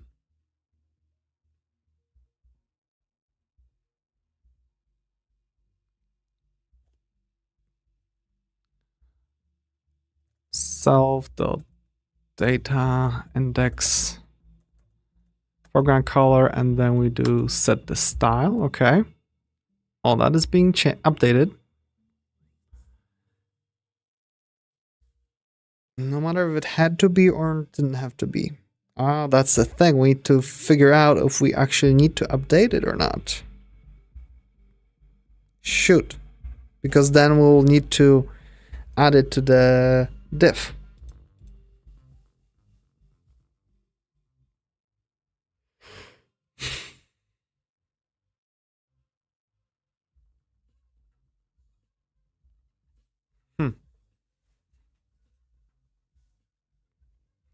I think we have a very interesting problem here. That whole structure should be different depending if it's in the buffer or if it's not in the buffer. Because when it's already in a buffer, there should be no concept of transparency, although one could have that. While when writing to something, that's when the transparency should exist, if some value is being overwritten or not. We'll roll with what we have now.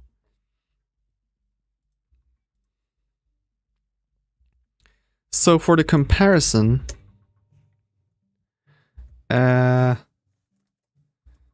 detect changes. Okay.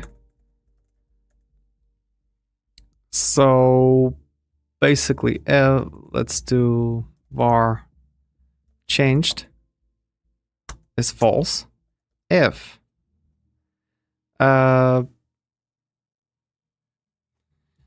background color and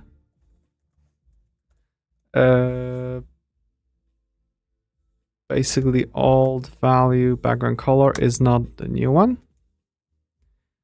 We say it's changed to true. Else if has style and the style changed, we said it changed, and then at the end, if foreground color changed, then we do that. So let's actually do it in a way that this will be else if, and just do the foreground color first, because that's like the simpler one to check. Then we're gonna do this, and then we're gonna do that. And then if changed, okay, only if changed,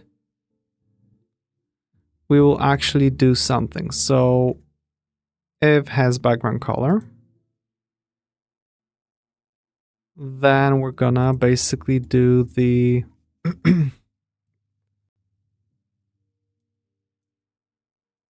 wait, this will be value flags. Then we're gonna update it. Okay.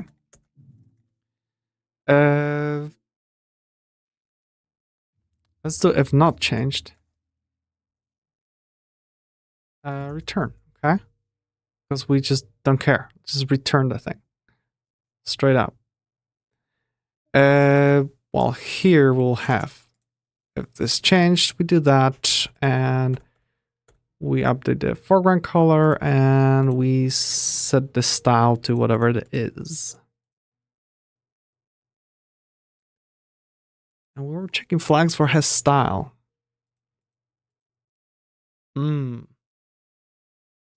So the flag for his style needs to stay.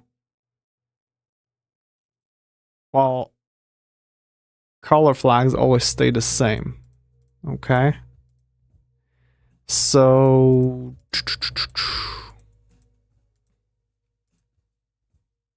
let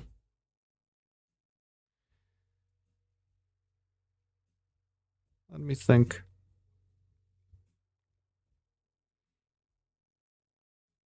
What do I do with style here? If it's changed, I am writing it down, right? But if it's not, oh, okay. So let's do if has style is in the new style, right? We're gonna do just update the if has style, right?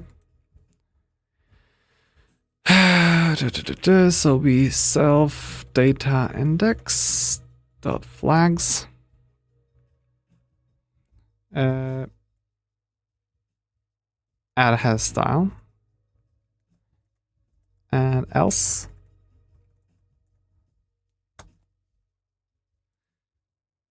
Now this will be include, exclude. Okay, that's the proper naming here.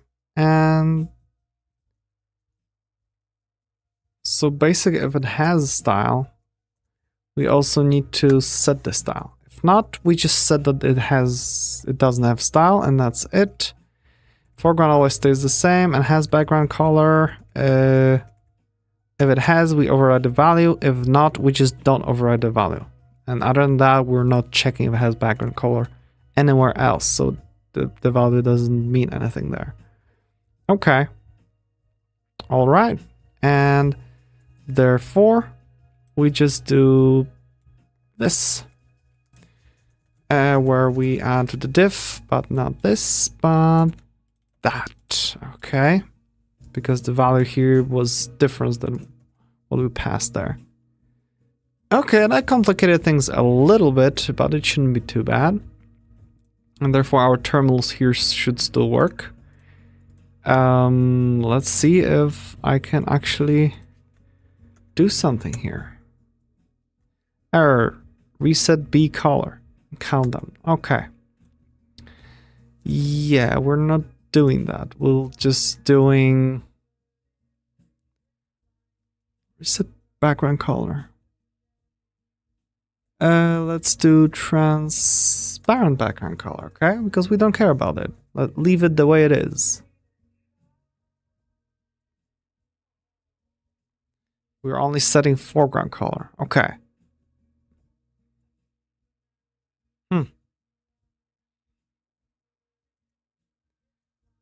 Let's try it again. And now we have nothing. What the heck? Ay. So when we render the digits, how do we render them?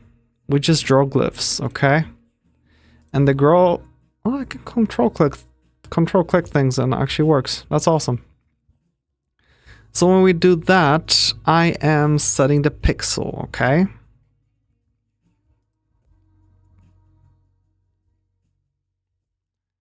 Okay.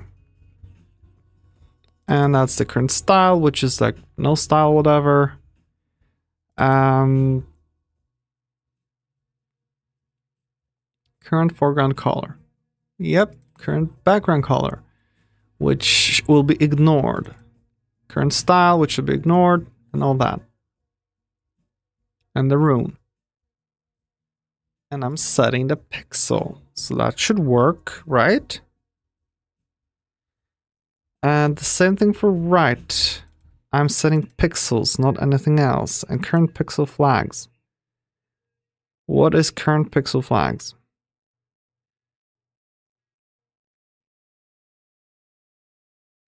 Current pixel flags is set here. So current pixel flag exclude has background color here. While if I'm setting it, I'm including it, okay? So that's that.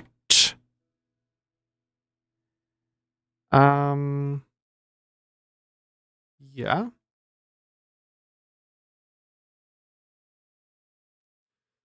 Huh.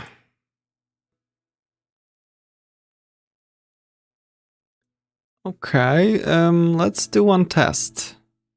In our countdown, I'm going to not call the transparent recolor, okay? Let's see if that changes anything. Still nothing. Looks like something was writing in that proper background color, but then when we are rendering, we're not rendering anything. Too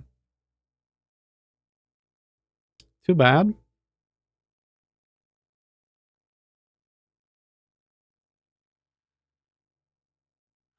So our rendered, something is wrong here. So if it does need reset, so let's just have it here, okay. We're setting it to true if has style and yeah, basically if the style changed from not having style to having, from having style to not having style, okay.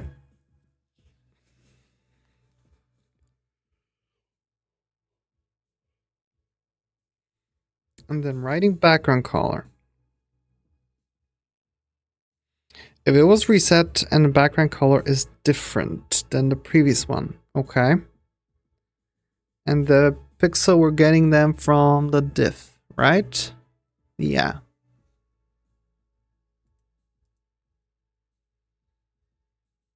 Okay. For foreground, we just take it again from the buffer. And it has style.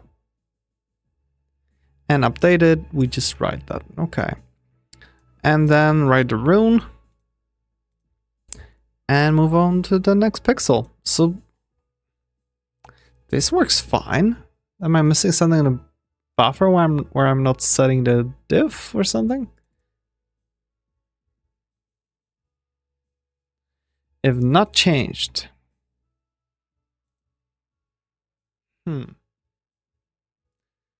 Let's do echo changed. Let's see if we're gonna get anything. I don't think so. Oh, bunch of changed. And changes colors, so that's progress. Okay. Then index defect. What the hell?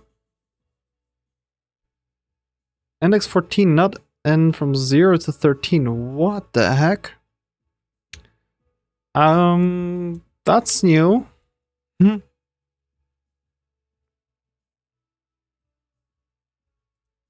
Why?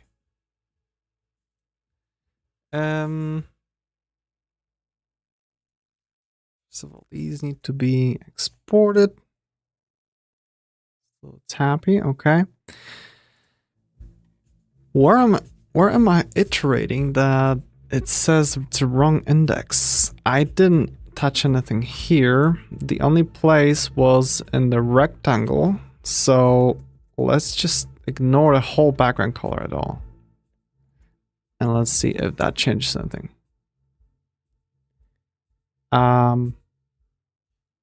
Just that, nothing. But There's still that error. Unhandled error. Nym. Doesn't say where. Huh. From 0 to 13. What is 0 to 13? These are not lines or anything.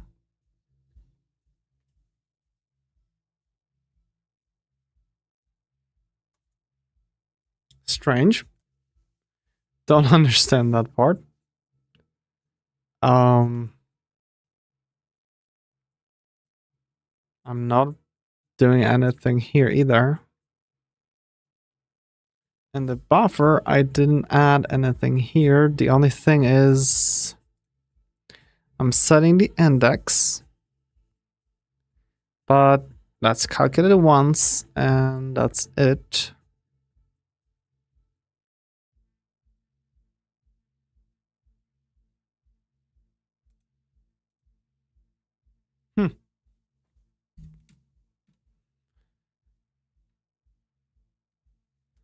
Well, what can I say? I don't like it right now. What the hell? Nothing touched here. An iteration. It'll be nice to know where that error happened, right? I'm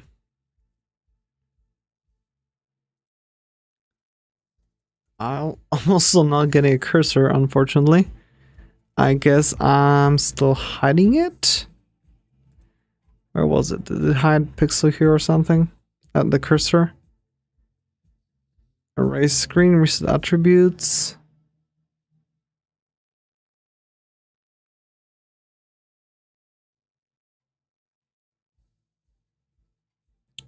No. Am I doing it here or something? Nope. Where am I turning the cursor off? Because I must be doing it somewhere.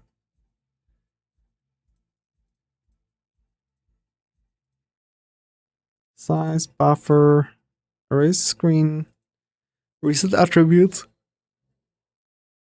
Excuse me.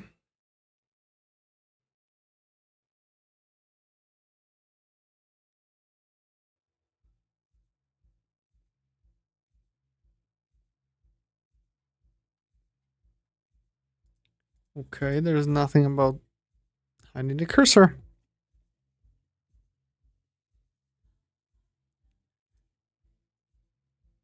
Huh. Oh, when I initialized buffer, I had the cursor. What the heck? That's a little bit wrong. So let's do proc hide cursor. And then it'll be show cursor, okay? Let's just use that. And when we start the whole thing, we'll just do hide cursor. And at the end, we just do show cursor. This way, when we start it and stop it, we should get our cursor back, I hope. Come on, defect, can you show up?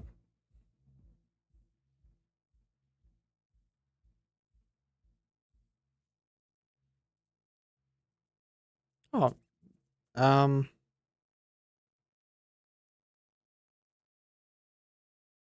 oh, okay. So it does that, and we don't have our cursor again because there was an error. Okay, I see. So what we could do, I guess, is defer show cursor. That's how we can do it. There we go. Let's use the smarts of the language. Oh, the first statement not supported at top level. Oh, that sucks. So let's do all that, and we can do something like uh, proc start program. Okay. And what we can do is just indent this whole thing. And it will be the start. Let's do run program. Also indent those. And we'll call at the end run program. Save it, and that should fix it. Okay. We'll just wait for an error, and we should get our cursor back, I hope. Yes, we have our cursor back. That's awesome. So now how can we do? Oh, we can see the countdown nim 66. Line 66. Oh. That's not that great. Where does that error happen?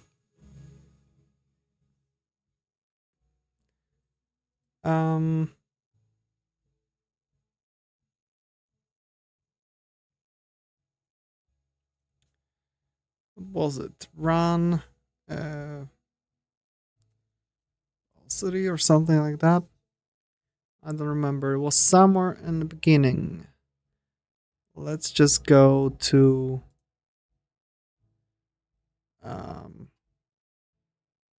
maybe I can just do this here.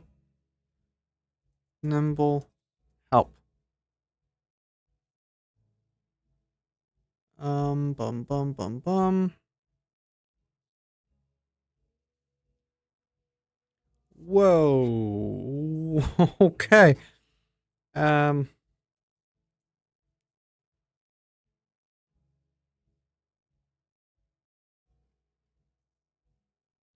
Install, develop. Then we have run, options, build, and run. A package binary needs to be specified after compilation. There are several binaries. Any flags after the binary are passed to the binary when it's run. So we want the stuff before it. Okay. Nimble run help. Oh,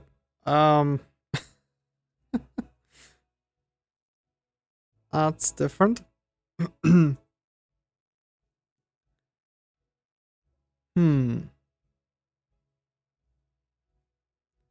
Let's go to new page.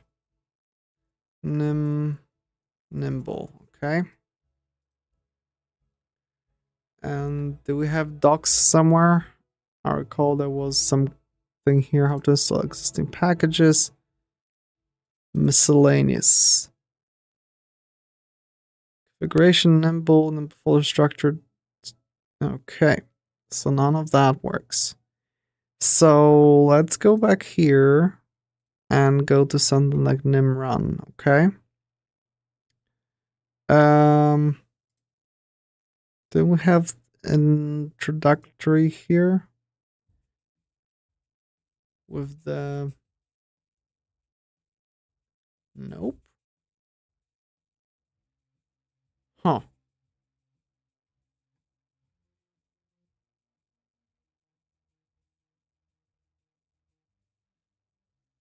I think the whole thing was in some other tutorial. Nim by example. Hello world, verbosity 0. Let's compile on out with essential. So let's do verbosity 1 or something. Nimble run.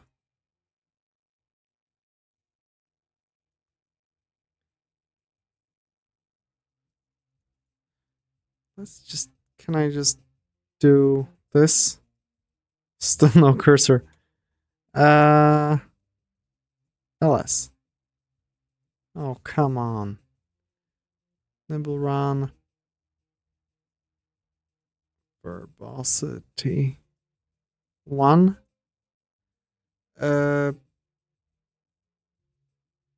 10. Start. Let's see when it crashes if we're gonna get any logs.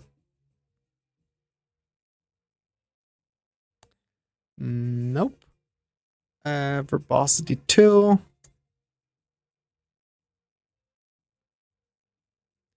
Don't think we're gonna get anything. Huh. Why can't I see where the error happened?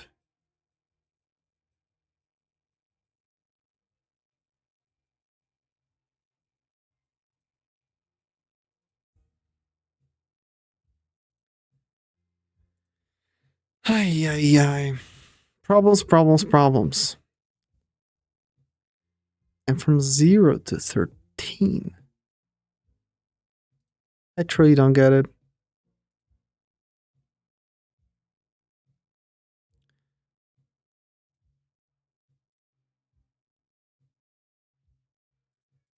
So this is just running the regular color, unless we have a problem here.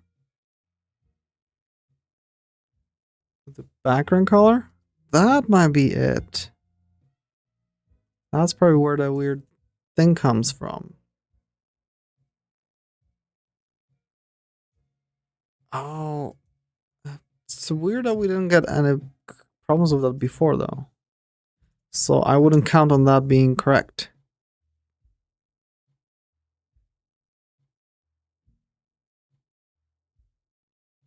Still going, doing something in there.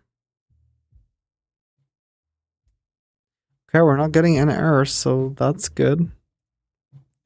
So that's progress. And set foreground color should set current color is this. Okay. We don't need to set any flags.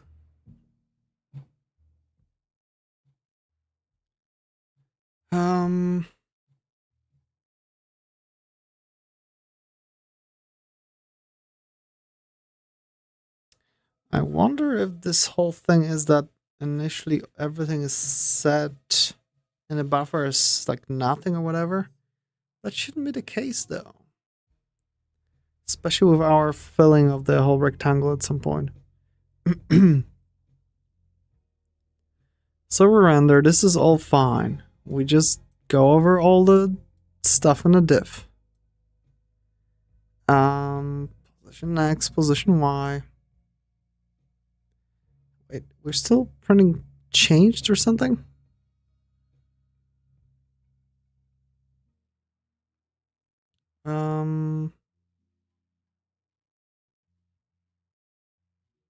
Maybe not.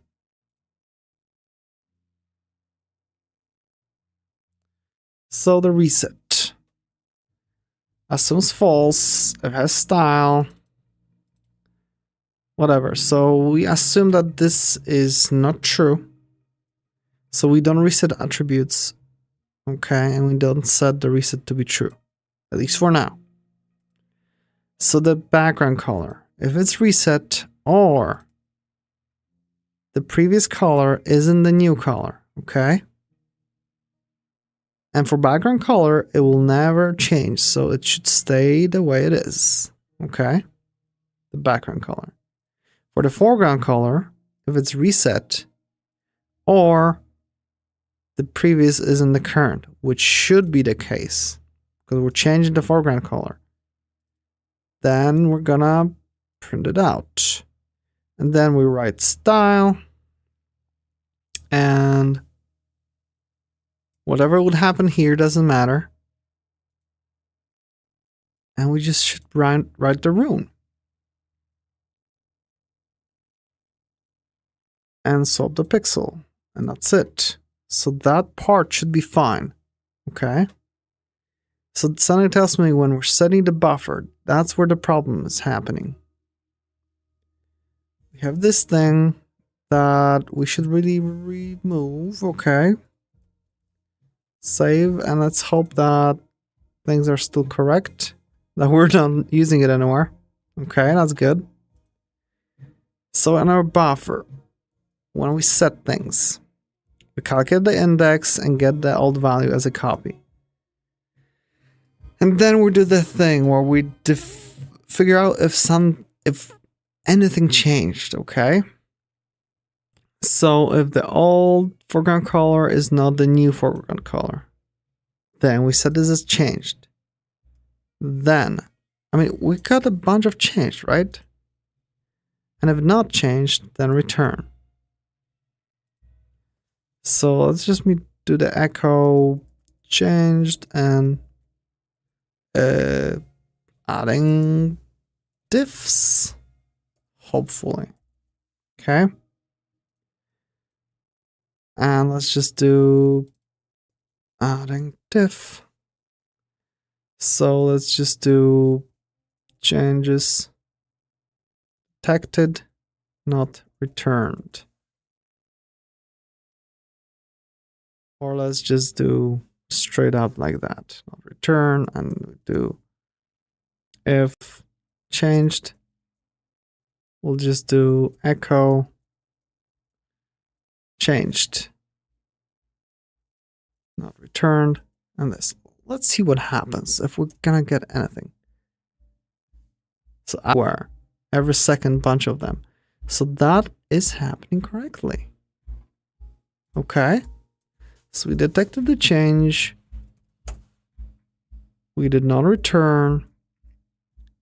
And we should have those values updated. Okay. We should.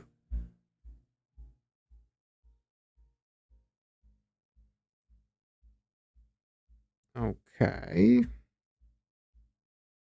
So normally we have that has no background color, so we won't be setting the background, which is fine. Then the foreground, we should be setting it to the new value. So that's good. And if there's a style, we just do it and save it in there so that we have it for comparison later.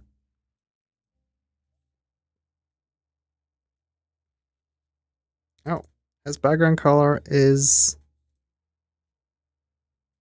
in value.flags. Okay, and the new one, because the old one will never have it set. Okay, so that's one little mistake, but that's all for background color only. And to the diff, we're adding that value that we just saved, so that should be fine.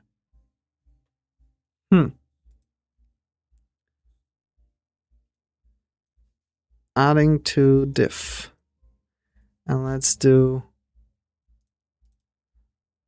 self data index dot foreground color. Okay, because the foreground color should be changing. Yeah, and actually when printing it changes too, right? So that's good, and looks like it. I see a little blinking here and there, something that suggests that we're actually printing somewhere in proper locations. So that's good. So this setting here is fine. So we must be doing something with rendering wrong. Just don't understand what. Previous pixel background is not the current pixel background. And the only places where we do any comparisons with flags now are it has style, and that's it.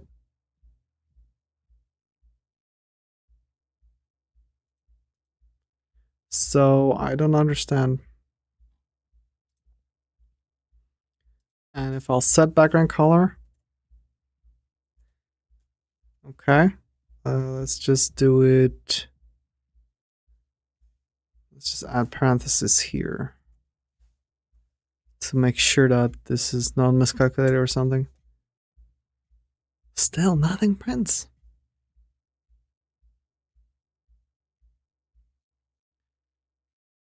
Am I like mixing foreground color with background color or something? This is all good.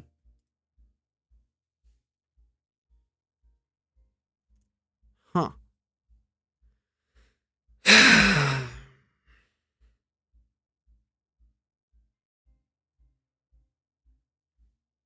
Yeah, set foreground color and everything here. display message should be just calling with the line to just print it, and that's it.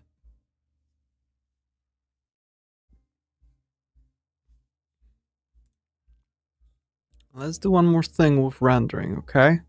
We'll just say how many echo elements in diff. Okay, we're just gonna print this out to see if we have something there. What the hell? Now it prints it in some random position. 852 changes every frame. So that should be fine. Yeah, that's absolutely fine. So we have changes and everything. We get the X and Y.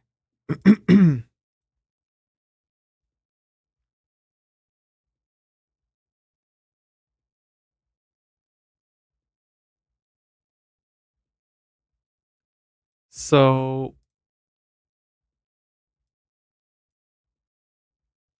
let's ignore this, okay? Let's see if we get any change. Nope. That shouldn't be a problem. Write the background color. BC. FC. All that is good. Style, let's ignore style. Okay, style is not messing anything up. Is foreground color messing anything up? Nope. Is background color messing anything up? Nope, it's not. What the heck? And we're writing the rune every single time.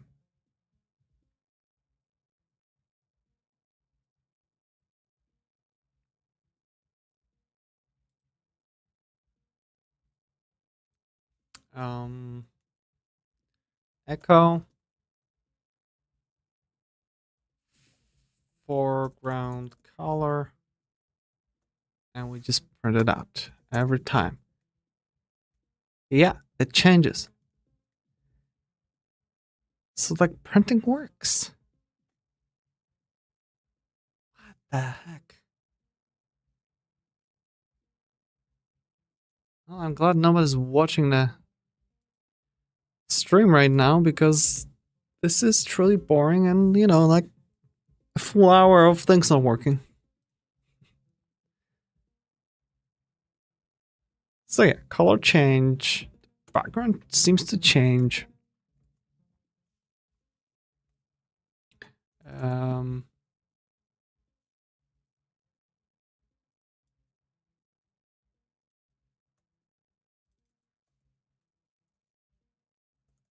Background color will be BC. And let's see if that actually is printed anywhere. Yeah, background color is being changed as well. So that's fine.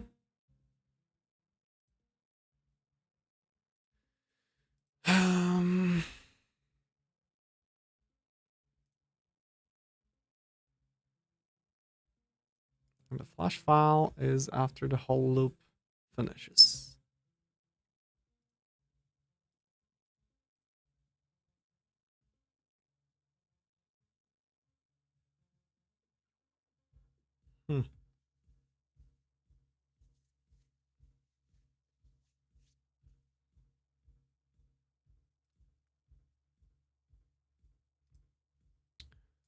Okay, I think we'll need to finish here because I need to go to sleep and I don't understand while it's doing that.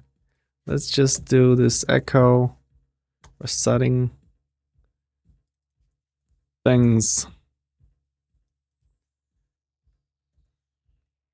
Okay.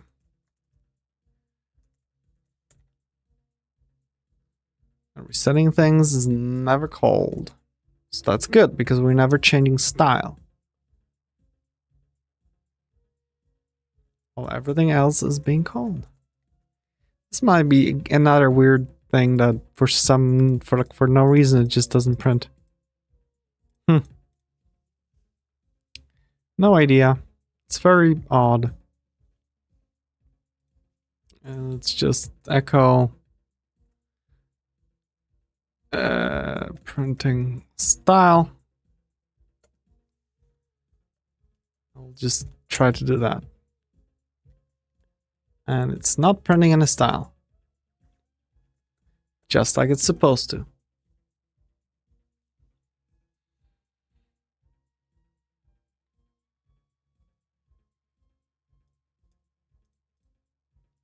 Unless I'm not setting the rune somewhere.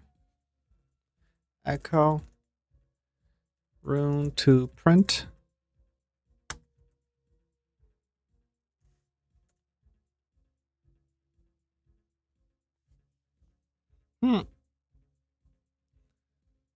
Bunch of R's, what the hell?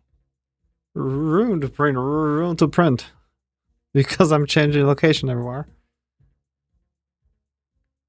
But it's nothing. I think that's it. The rune that we're trying to print is wrong. Oh, look at that. In our buffer, we're not setting a rune, right? Wow, that is so dumb of me. So, yeah.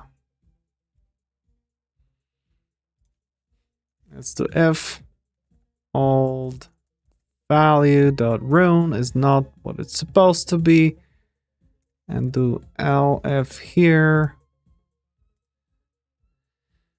Ay. If this that, if that, else that, and what about the other values? Yeah, so we have the background, foreground, so let's do background, foreground, and for foreground we're gonna do self data rune, we set the rune, and style, okay? And to diff sequence. And that is gonna fix it. Yep, so let's just get rid of the whole thing that messes everything up. There we go. Now it works. Kind of? What the heck?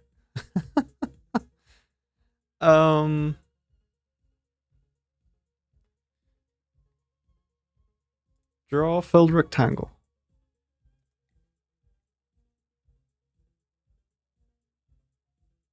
Okay, that's better. Why did the background change? Oh, because I need to reset the background. So let's do transparent background color. I can continue. It still works, but what if I'm gonna make that rectangle start at like 15 by 15? And look at that. Ah, it's black, but it's fine, it's fine, it's fine. So basically, with our terminal, we're going to do some fancy stuff. First, let's just commit the changes we have. Benchmark.txt. Delete file. Temp tests. Where'd that come from? I thought I deleted it. Oh, that was binaries. Okay. Countdown. Binary delete. Source buffer. Yes. And common types. And countdown. Rework colors. Okay. We push that. And now that we push that, we don't need. No, we need some of those.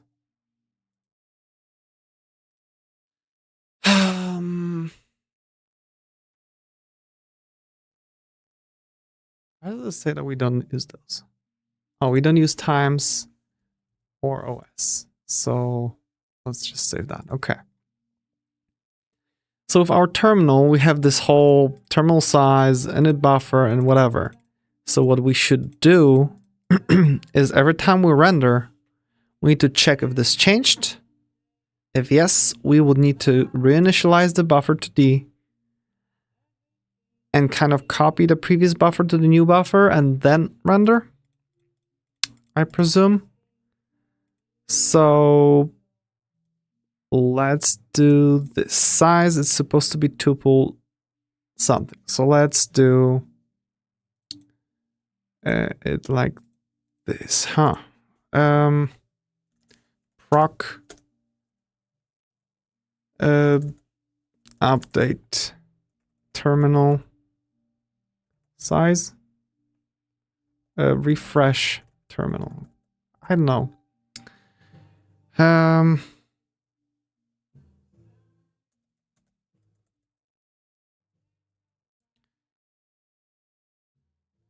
A terminal size. Okay. So calculate that. Let's call it let new size is this. If new size is not the current size, we set it. Maybe not yet. We don't set it yet. First of all, we'll need to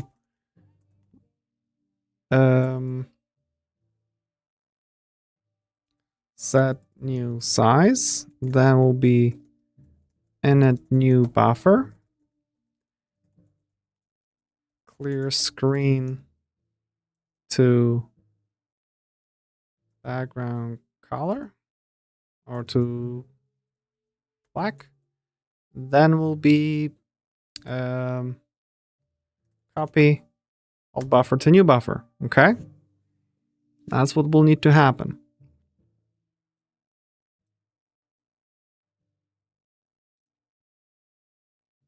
So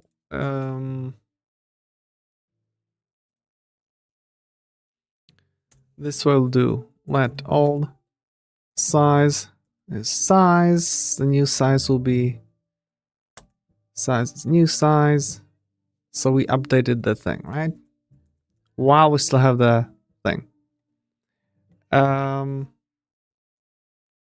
Initialize new buffer. So we do buffer is this, but let old buffer. Okay. So we have the copy of the old buffer. We create a new one.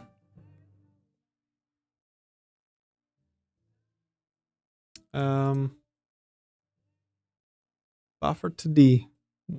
Is it buffer to D? It's an object. Okay, so it's not a reference object. Okay, cool. So that's good. And so this is the only time we're actually copying the buffers. Clear screen to black will be basically we can do erase screen, and then we're gonna do standard draw rectangle. Oh, we don't even have that. Okay, so we just specify it after all this stuff, but before the render. Okay, so draw fill rectangle from 0 to basically the size of the screen. Okay. X and Y. There we go.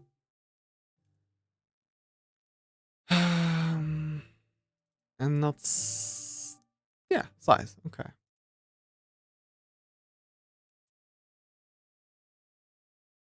Y. I need to expand that position to just be a little bit nicer.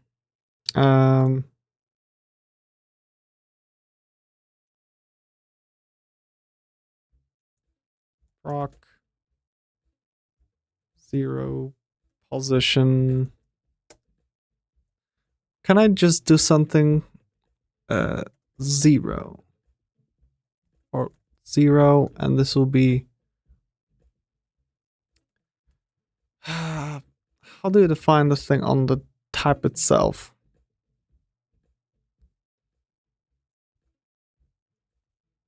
Type definition, type description.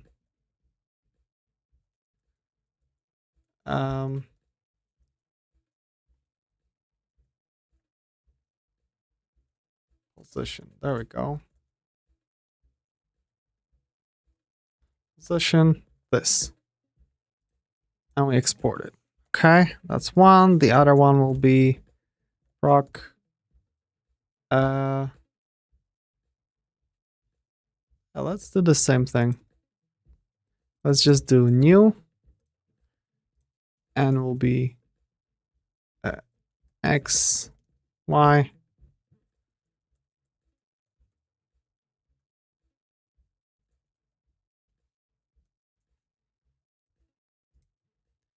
And this will be basically X and Y. Save. So we can do position.0, position.new, and we can just make it a little bit shorter.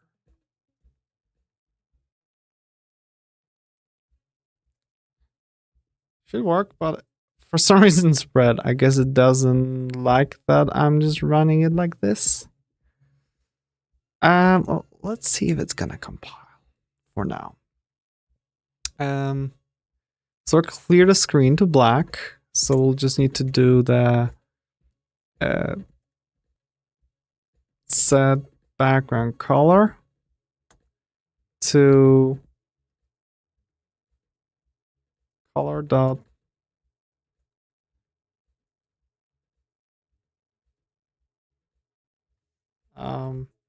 color black. Okay. Draw filled rectangle with that, so that's good. And then copy the old buffer to the new buffer, which will be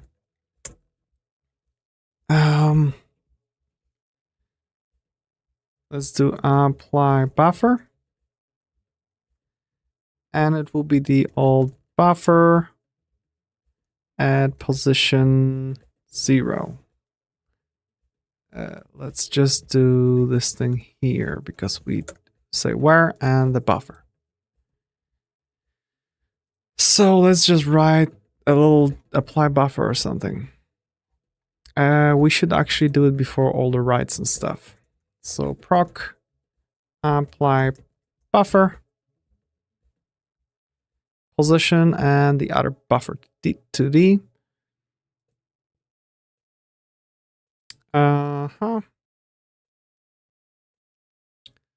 So let's do it as in let position target position is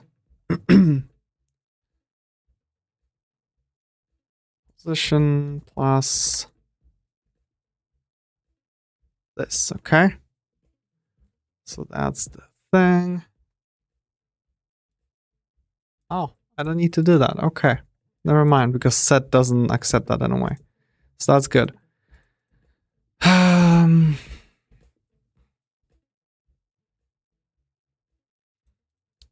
I guess this should check for bounds. Okay.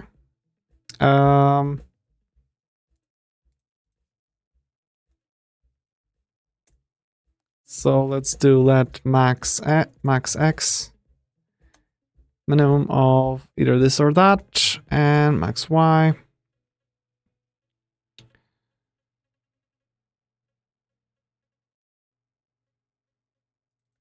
So let's just do this whole thing. And instead of -1, we'll just do this little thingy.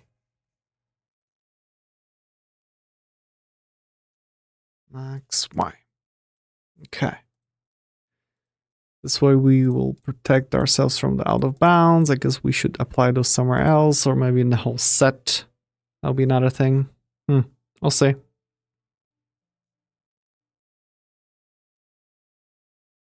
And we're nearly done. So that's that. So basically for each pixel, we'll basically set it here. And yeah, and we don't need to do anything else. Okay, so that's good. We're not changing anything else. Yep, good. Very good, very good. So we can apply the buffer here, and that will be it. And old size. Are we using the old size anywhere? I don't think so. We actually don't need to do that. Just set a new size and a new buffer, clear the screen to black, copy old buffer to new buffer, and that will be it. So whenever we do render, we replace the diff and we do the terminal size, and we just make sure that it's good. So let's run again. And whenever I do plus, it's gonna redraw itself. Yep. It was too small. Okay. So it doesn't fill it with black. Only when I resize it at some point. Huh, not the first time. Why is that? Oh, because the size doesn't change, because the initial size that I need to set is here. It's yeah, I don't want to specify. It should be 0. Well, the buffer should be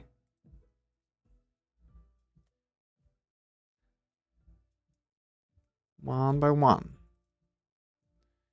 Can I do buffer 0 by 0? Or is this gonna freak out?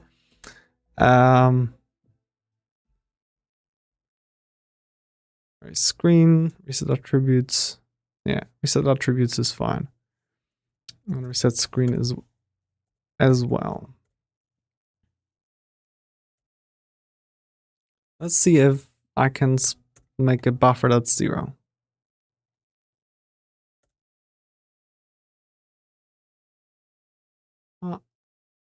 Clear screen and freaks out. So let's try again without clearing the screen. Fatal. Terminal nim 67. Countdown. Okay, 67. Line 67. And position Y. Oh. It can't do that.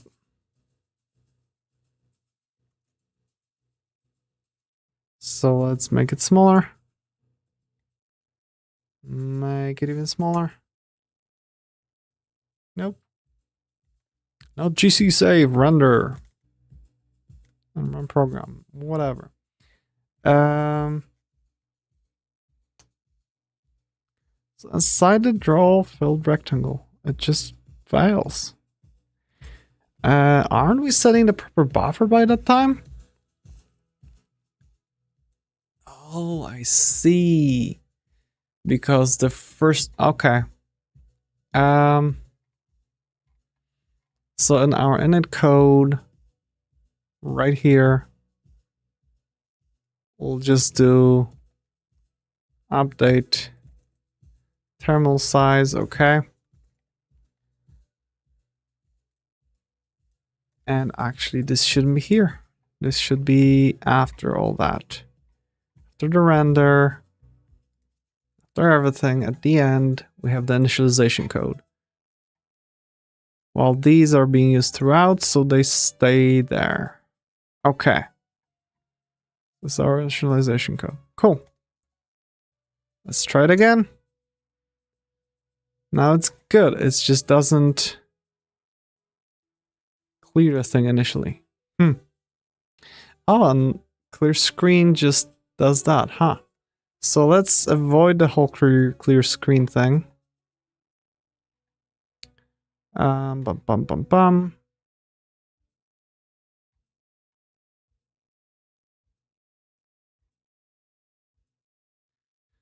Alright, draw update. Yeah, here. Let's just do erase screen will be commented out. We draw the filled rectangle for the whole screen. And okay, but why doesn't it set the black color initially for the first time? That's the part that I don't understand. Because it's here, but I also call it here.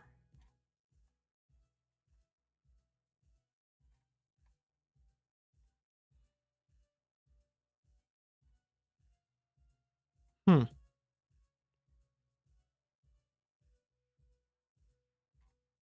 And the old buffer should be 0 by 0, so that should be fine. Huh. And old size is 0 as well.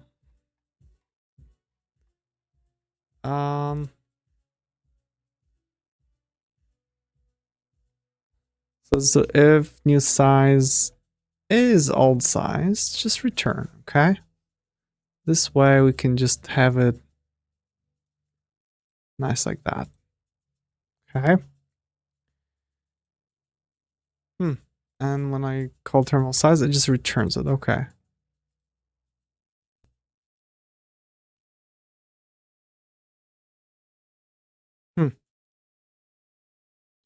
Old buffer. Replace. Create a new buffer.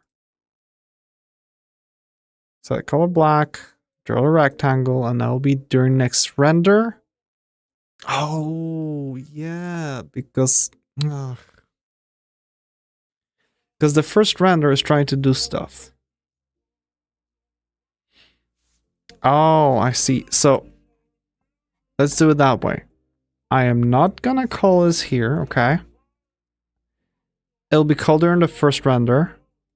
But the thing is that right now, during the first render, when I run it, container is empty. And it's out of bounds. What the heck? What's going on?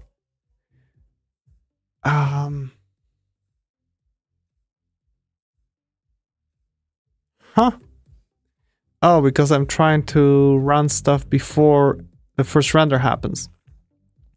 So before I draw, I should do the first render, okay? So let's do render. And now we're good. But the background isn't black. And that's because the update terminal size calls drawfield rect that saves to diff, which is gonna get set next frame, I guess. And for some reason it doesn't get properly updated. Let's try that. Huh, still not. So I don't know. Really don't know. If I have everything's... Let me just double make sure color black is set here. Therefore, for each of those, what is the default value when I'm creating init buffer for each element? It says that each one of those is just 0 and the color is whatever. So it already thinks that it's black, but it's not really. I think. Because the default color set will be probably something else.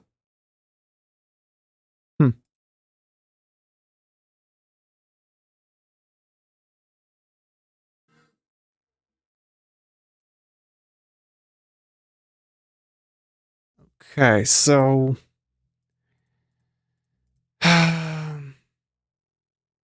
I guess one setting we will need to check additionally if the buffer...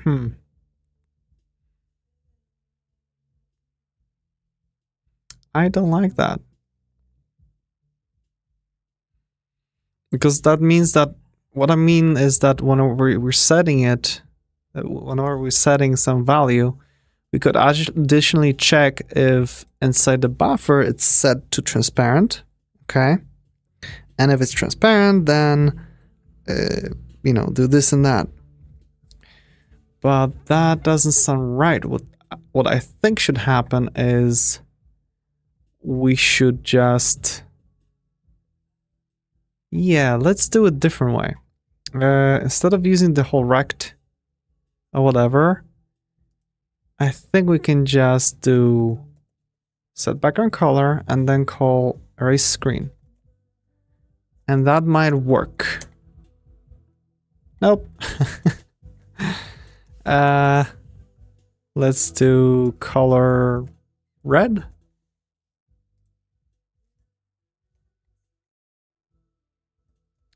Oh, I see. Oh, okay. So not even set background color.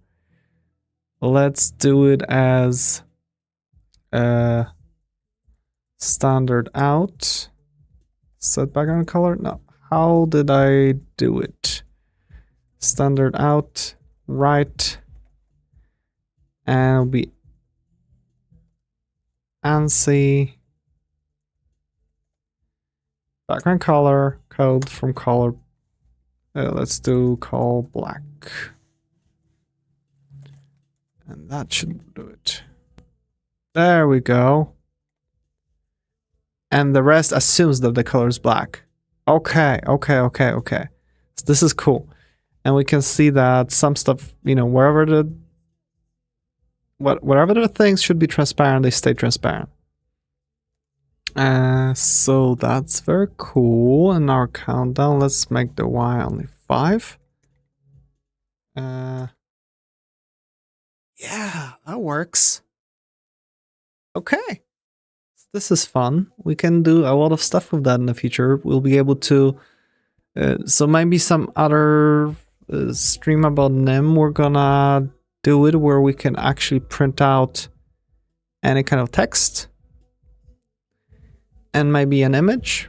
And like a logo or whatever. And we'll call this project as finished. It'll be nice to do text that actually uses some more fun things than just blocks, like, you know, half blocks or whatever. Make like a little font or something. Yep, that's an option. Okay, in that case, thank you for watching. If you actually watched that far, then wow, congratulations. That's some commitment. And hey, consider subscribing, consider liking the video. You can always, you know, like I mentioned initially, you can leave comments after the video has been posted. You can follow on Twitch and whatnot. Again, thank you for watching and see you on Friday.